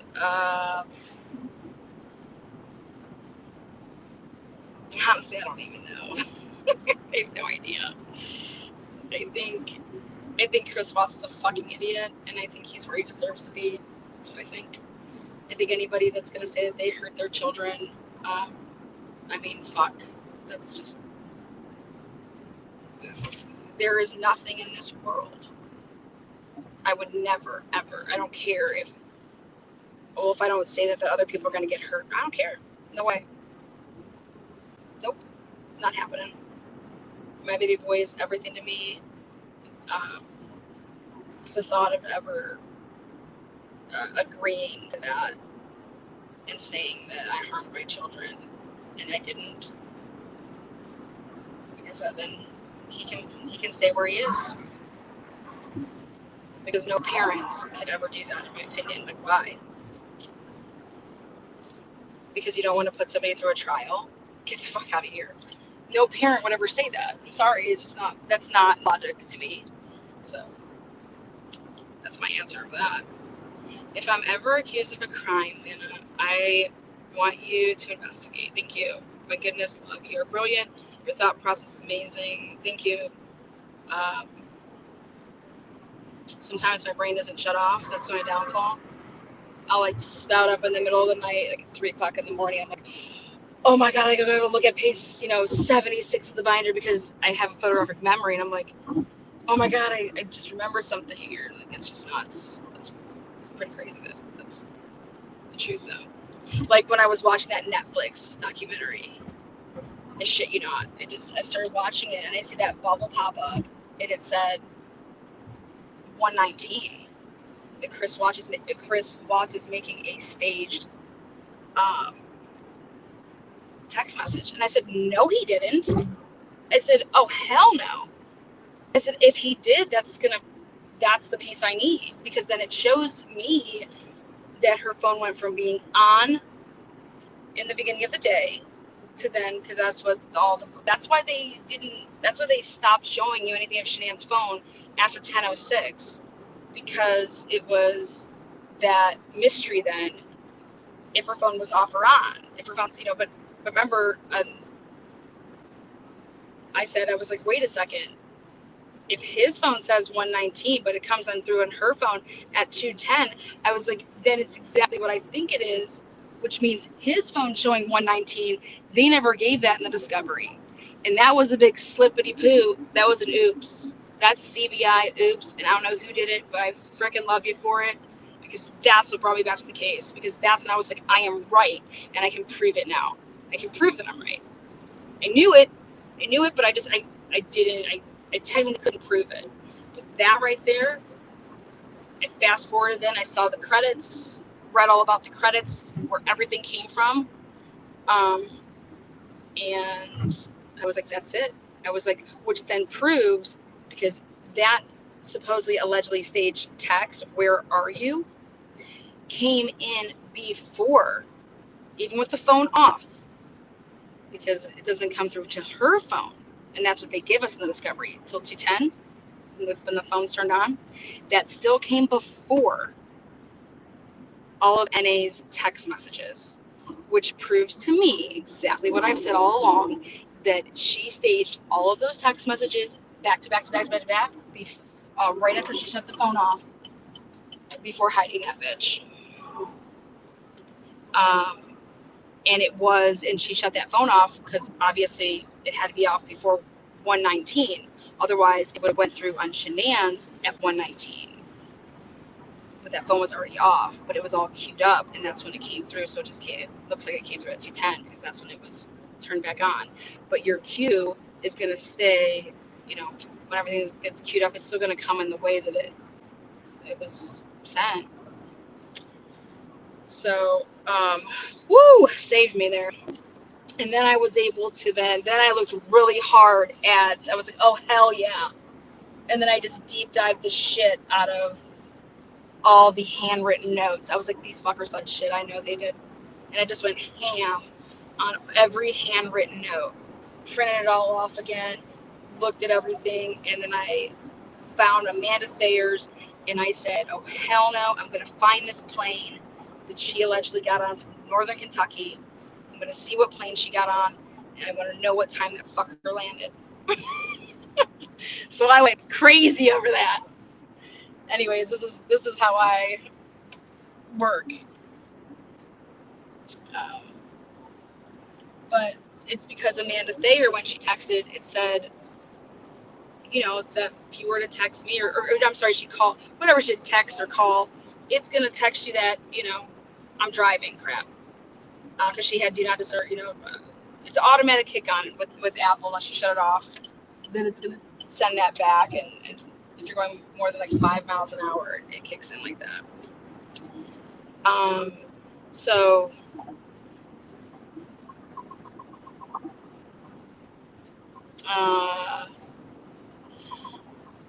So then I looked at that, and I was like, oh God, yes. And they did. They erased the 1, and you just add 1257 instead of 257, like they tried to change it to. At 1257, that's when the phone.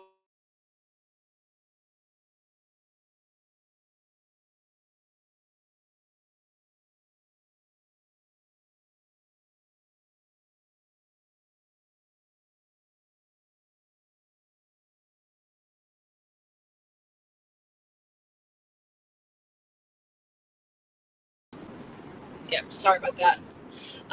That's when NA took the phone with her when she did her little loop-de-loop to the doctor's office. And she forgot that when she did that, anybody that was calling or texting or whatever, because the phone's then moving, it sent that. And that's the response. And she said it in her interview, and I'm like, oh, hell yes. And they put it in there. And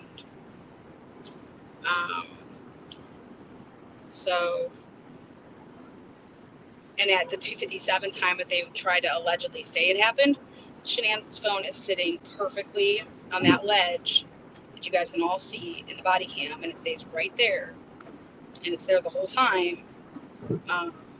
And so therefore there could not have been that text back about, driving or whatnot. And that's how I caught. I mean, I'm just I might not be able to defend myself, but I could definitely build my case,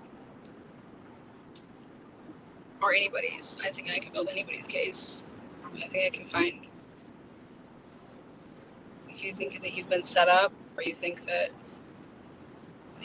you're innocent, families think that they're innocent. That's why I wanted to start a nonprofit. That's why I'm so upset about all this, because all I ever wanted to do is help people.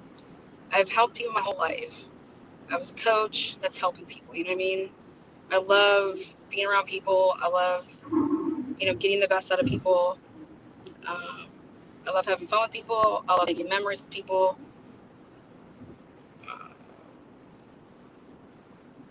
Life is all about people. It's all about relationships.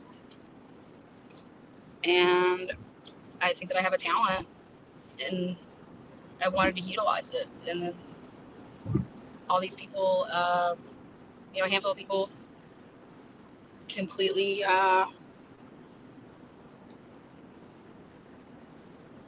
lied about who I am and who I've always been, and what my goals were as far as starting a nonprofit. I didn't go out and start no GoFundMe's.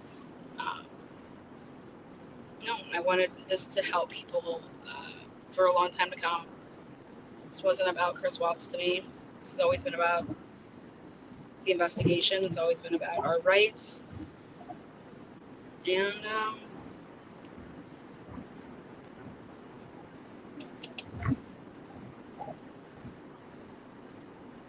And my mods, my good friends, they are like the reason that I'm still doing what I'm doing as far as this. Like,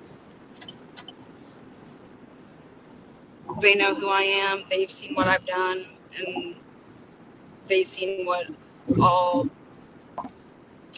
these creators have literally done. And if they haven't done it personally to me, they know also that there's creators that know the truth, and they just aren't doing anything about it. So, like I said, they have to live with that. And maybe it just takes me a little bit longer to clear my name. But all these people can go fuck themselves. Oh, thank you, Boston. Thank you for that, CC. Sebastian, I would agree. The most important people were the girls, and I think that two parents combined, they failed their children. At the end of the day, our job as parents is to protect our kids at all costs. And with everything that was going on in their lives, I don't ever want to blame and put blame on like friends or like grandparents or whatever. But if Shanann was supposedly spiraling out, like these people were saying, and all these things, it should have been about, it's not like, oh my God, what is she gonna do to Chris? Who cares? No, it's like the children. The children shouldn't have been in a toxic situation like that. Especially like, you knew that Shanann's coming back from Arizona knowing that Chris has been cheating on her, and she's gonna explode on him, and that she hasn't,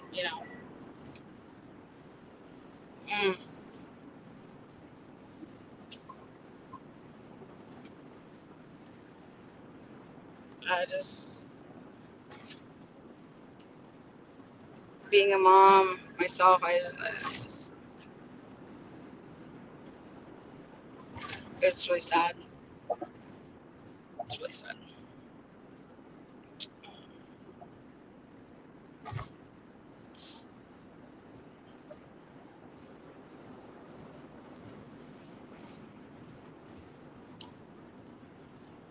Mm.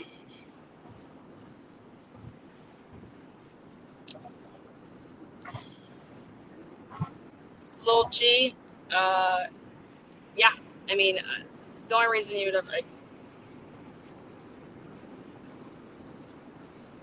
I would, like I said, I would never, ever, ever say that I harmed my children. In my situation, I have one child. I would never. Like, that's just, that makes me want to throw up. Like, I can't even think about it. Um, you know, you guys were just given a lot of false and wrong information. And I know you were. Like, I was witness to it. I saw it happening, and that's why I said, "What the hell is going on? What is Kim Kaufman doing?" Kim Kaufman is telling Chris Watts what happened. Like, what? Um, just all. There's a lot I could say about all of that, and I just know that how I feel about the Watts family, about both families, is that anybody who's harassing any one of these people, you're sick.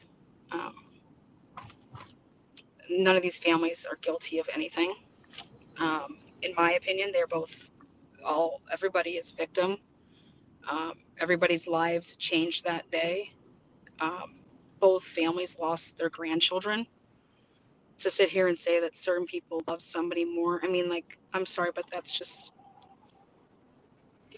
ignorant to say. Um, Both of these families will never be the same.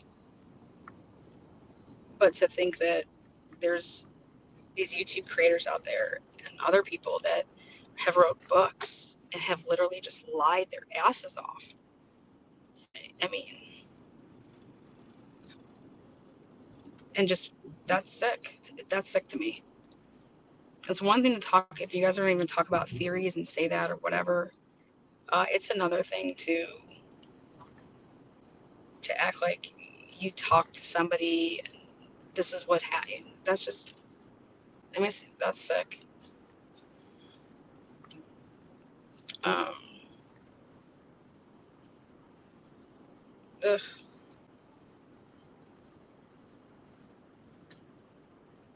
You know, these games that people are playing online, these trolls that I call them. Um, People know the truth, and people aren't doing anything about it. Um, and all for what? Like, why aren't people saying anything about it?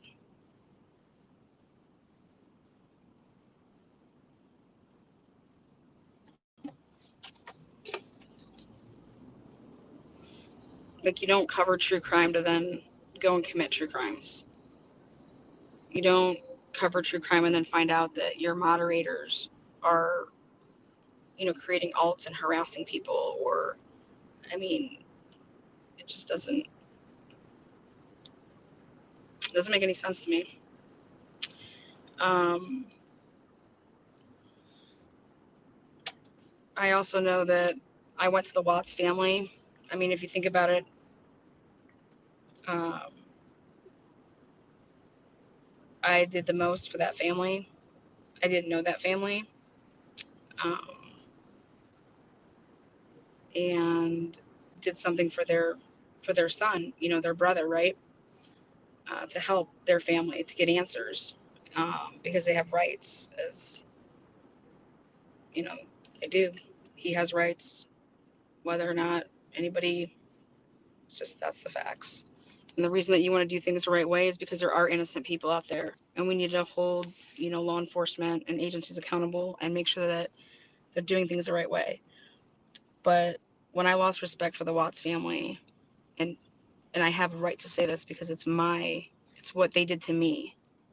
I asked the Watts family numerous times to help me because of the lies that are being said that are affecting my family now. I need you to step up and say the truth. I didn't scam the Watts family. I didn't do anything to the Watts family at all. Not Jamie, not Ronnie, not Cindy. I shouldn't have to subpoena the Watts family to tell the truth.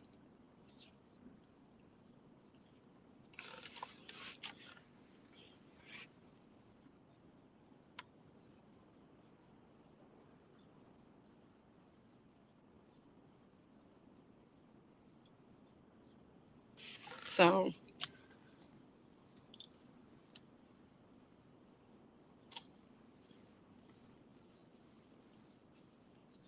this isn't a YouTube thing.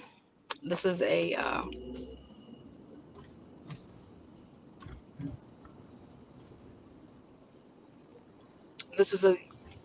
Jamie Watts. Well, she doesn't have that last name anymore. But Jamie and Cindy came to me about some channel a long time ago that I didn't even freaking remember that they ever wrote me about it. About some stupid ass Oxy. And wanting cease and desists.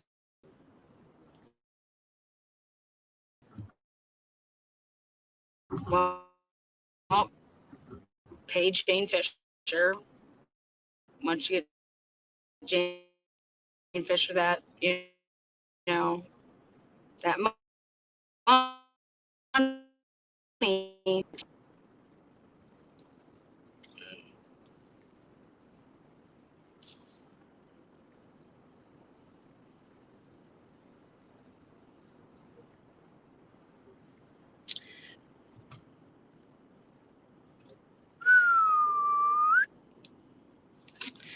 Your analysis sounds very reasonable. Yeah, that would be my approach with a lot of things in life, logic and reasoning. It's me. Um,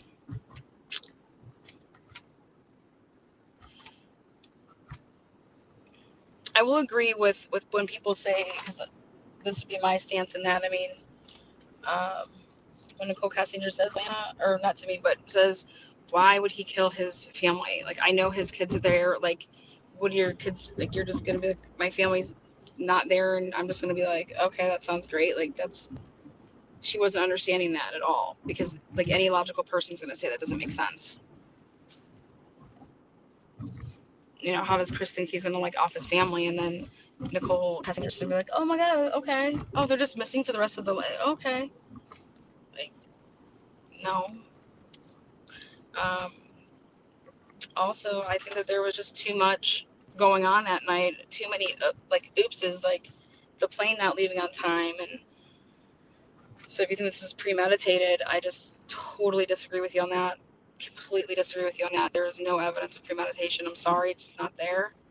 If you actually look at the evidence, um, uh, nobody premeditates something like this and leaves a cell phone behind. A cell phone and an ID are the most important things that you do not want to have on a body. That could, like that's 101 for crimes. I mean, I shouldn't be sitting here telling people that, but um,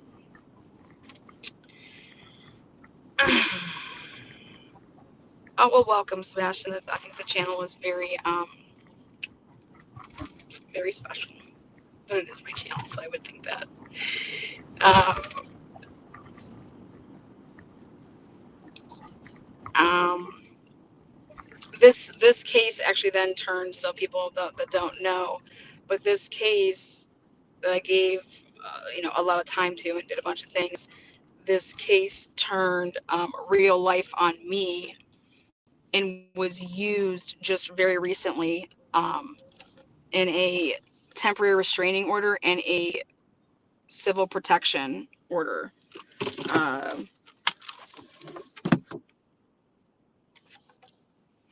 One, because I was covering the Watts case and talking about all the YouTube, true crime channels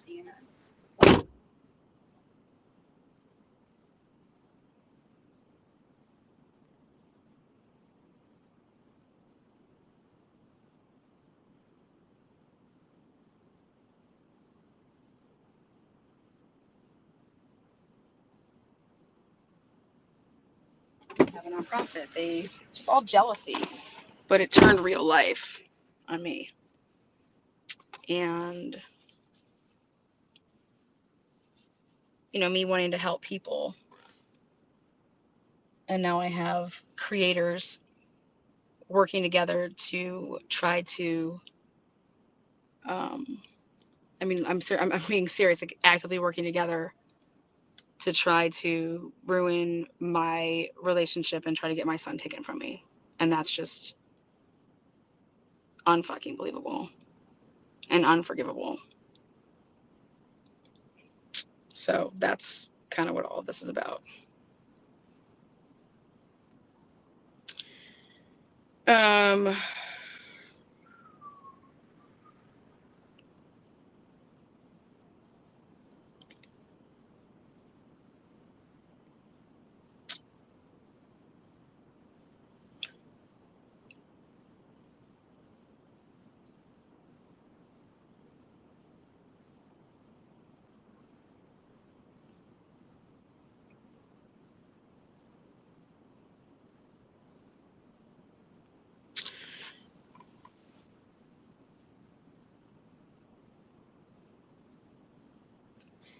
But as far as the Watts case goes, I know that I know more about this case than even probably the law enforcement knows about it.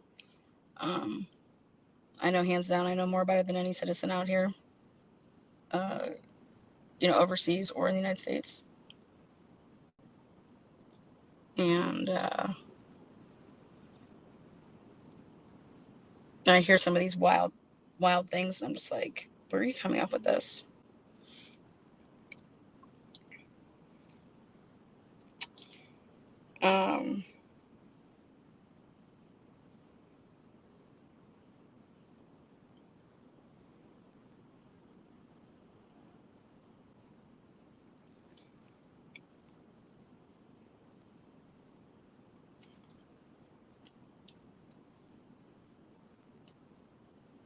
I don't think there's anything wrong about talking about a case that law enforcement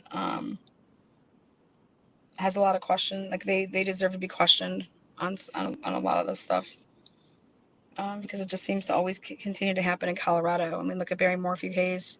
Look at, I'm just saying Ramsey. I mean, Barry Morphew's case was dropped. In case you guys don't know this, though, Barry Morphew picked up the same attorneys that I got Chris in Denver, because they're the best. He picked them up. So that should just tell you the level of jealousy I think that was surrounding what I went and what I accomplished. I went and got the 35C lawyers to go ahead and put all of this to rest, with let both of these families and their loved ones that were murdered rest peacefully, because it's not happening right now. So, I wanted the state to go ahead and prove that Chris did everything, and that would give Shanann's family, I just think that they deserve that. I'm sorry, but when you take a plea deal like they did, you owe it to the victims to be the voice for the victims, and that just did not happen. And that's on Colorado, and Colorado owes that to the Rusick family. That's my opinion. If I was Rusick family, I mean,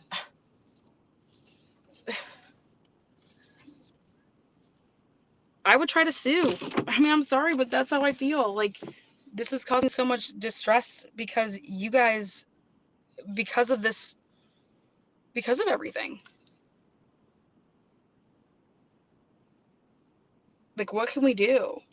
Because every day we're living in hell because of this. I would just see if there's options.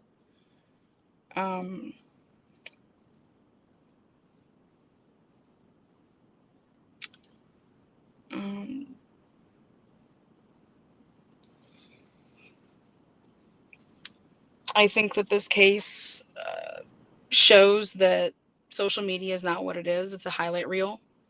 It's totally not what, if you think that you're going to judge somebody's life off of what it looks like on social media, that's just not the case. Everybody knows that. You don't go and post when Timmy gets a D. Oh my God, my son got a D today. Let me post it on the internet. No.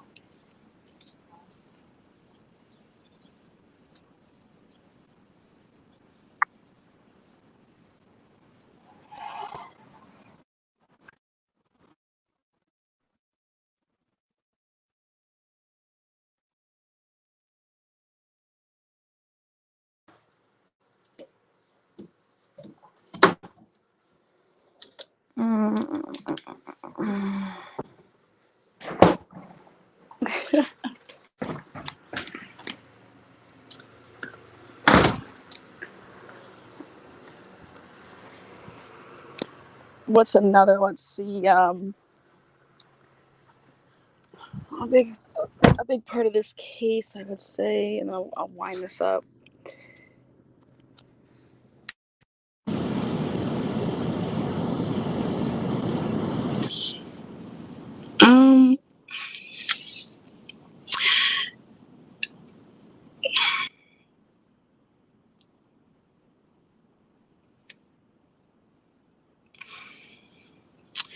This was always my question is how could anybody be against the 35C or Chris using his and exercising his right to appeal? I mean, really, how could anybody remotely write the words that, like, what the hell do you think you're doing, or why, just, this is the law. This is,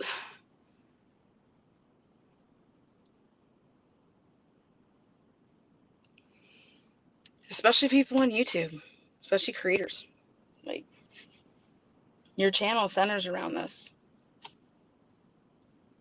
So why would you go out and purposefully do everything in your power to,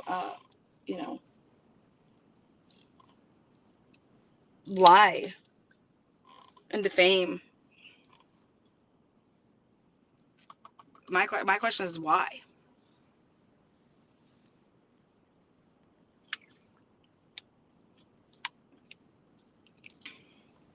I just think about it.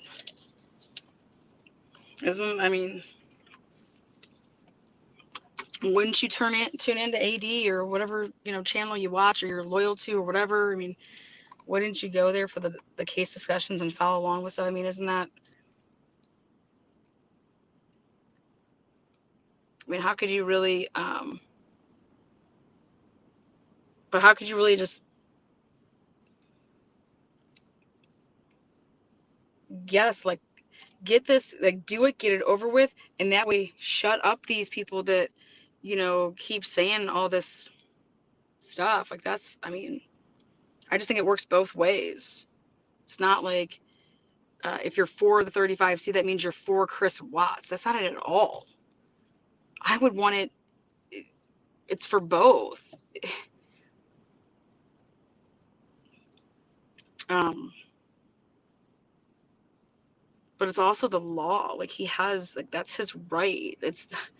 These are anybody's rights, all of our rights.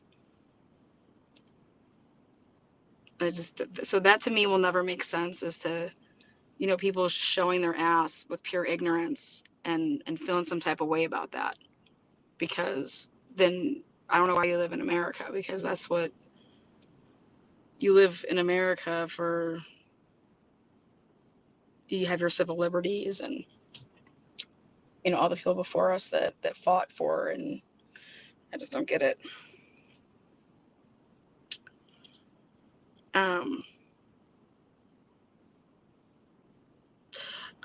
That I've answered a bunch of times, and that to me is very simple, because they were on the phone multiple times.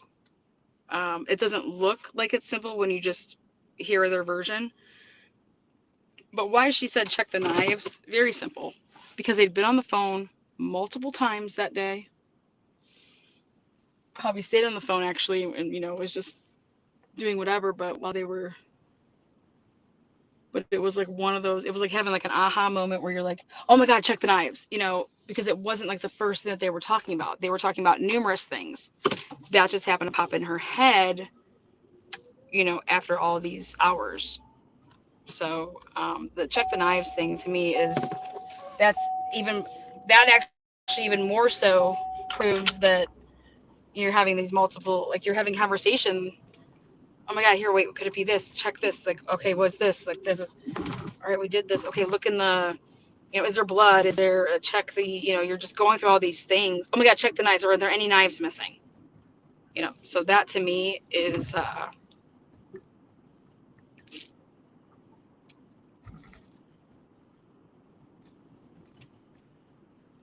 um,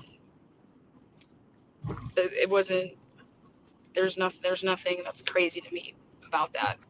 And in fact, it's, like I said, I think it more or less proves what I've been saying, that after, a couple hours of being talking and like, okay, what's going on? Like, you're looking for things. She was in that house looking. Um,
um,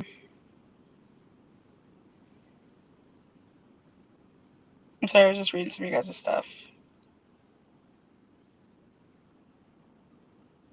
Huh.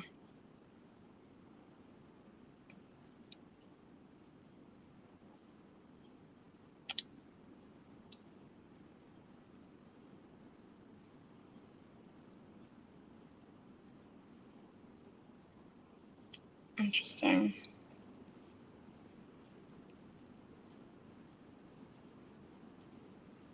I also think that everyone needs to remember with this case is that this was like legit. It was just being like, it was at the information gathering stage.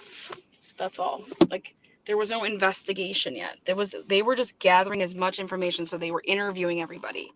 And then you like sit down and then you start like doing like exactly what I did.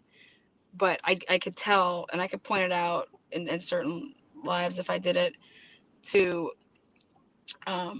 if you follow along when they had different meetings and what they were talking about and where they said, yeah, we have to go back and look at this, or you have to like do stuff with this. And there's a reason that they got rid of Jillian Gantley with the CBI and ended her on September, 11th. Um, the DA needed his men in there, and that's why I call him the gang unit, but Michael D. Prill from Greeley, get on down here. You're gonna put this timeline the way I want it. You heard? Okay, sounds good. Everybody got promoted after this case. Everybody did. Um, and I think that what happened was going on in Baltimore happens in Colorado. They're crooked. Sorry, but that's what it looks like to me. Um, Mod Squad, welcome. Oh, you want to know what's happening is I get a phone call.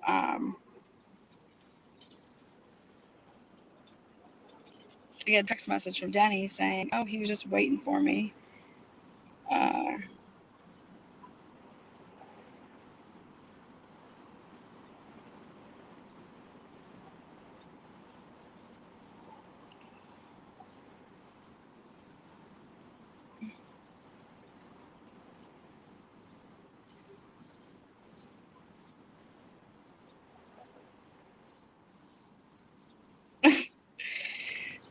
Let's go look at that.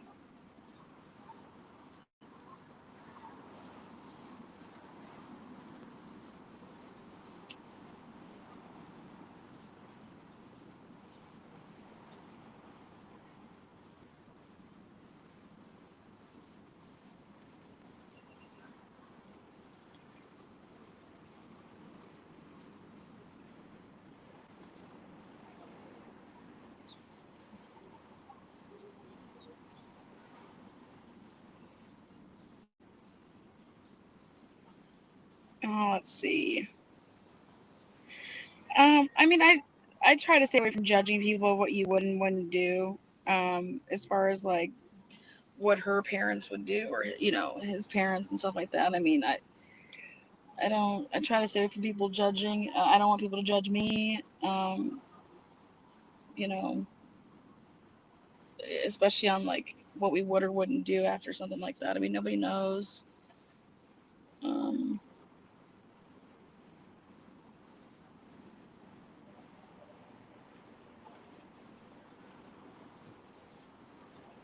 I just don't see. Uh, there's nothing wrong with people discussing something that's public information. I think when you're just making stuff up, um, I think that's for why. Like saying, oh, the police are at the Watts house and you know the house is roped off. I mean, like what the fuck's wrong with you?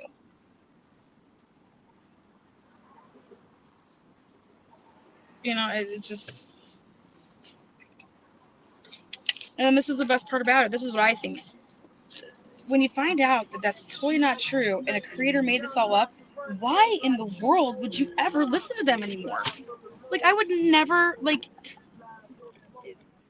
when it comes to true crime cases, I would never have, I would call their ass out, but I would never give them another view in terms of true crime.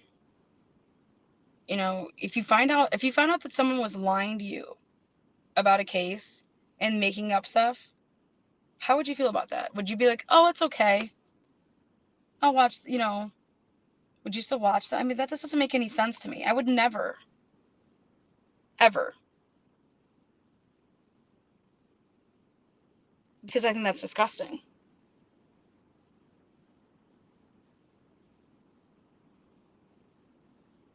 So they're lying to you and you're paying for it.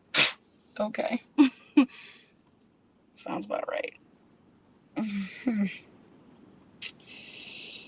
um,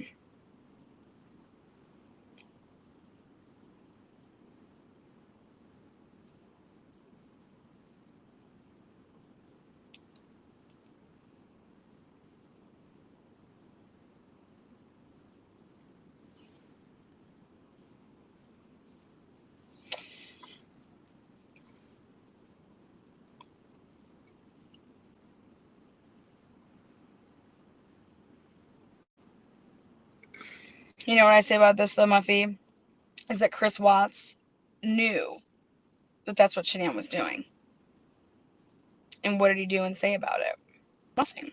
He did nothing. Um, it's kind of like my bitch about, YouTube. Like, you know that somebody's doing something. Did you do anything about it? No, but I didn't do it.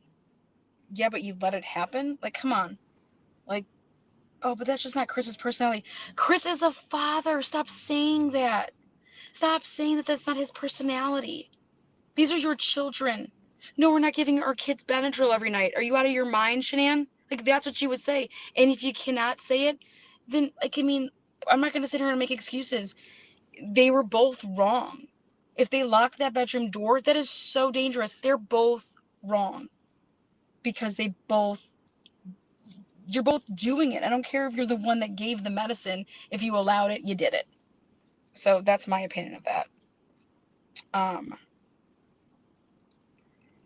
yeah, make mistakes, one thing. Lies, another thing. Um,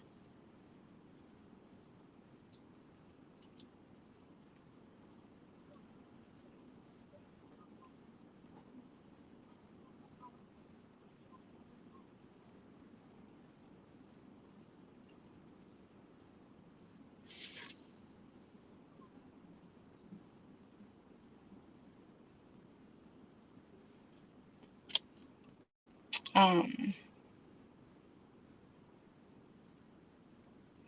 yeah.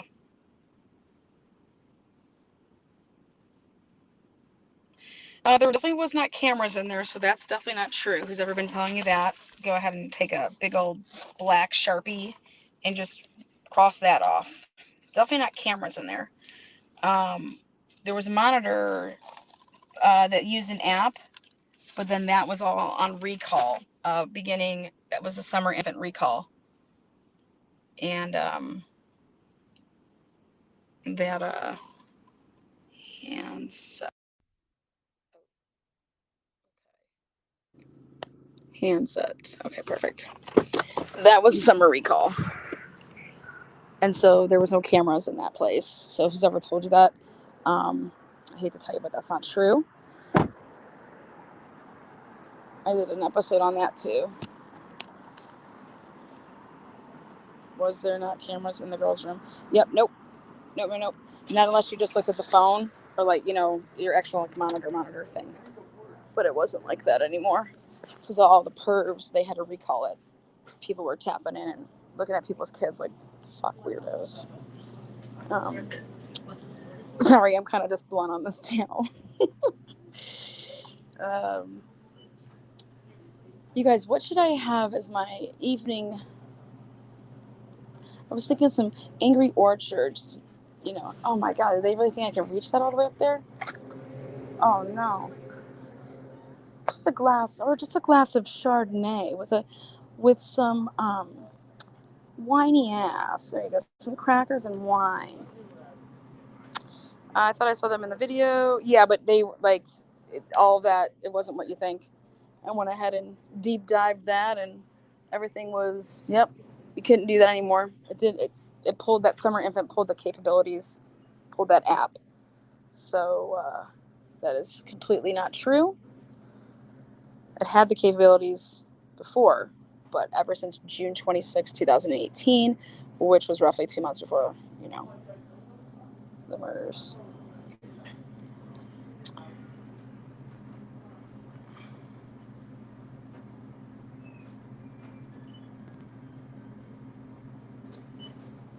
Um, it doesn't mean that she's not. It doesn't mean that that's not what it means, though. They're saying I'm talking about the first thing that people think that she said was that. That's not true. That's what I'm saying. It's not true that's the first thing that she said. She'd been on the phone all morning with NA. They'd been talking all morning because NA was in that home, and they were going like, here, look this, do this. They were thinking like, what the heck's going on?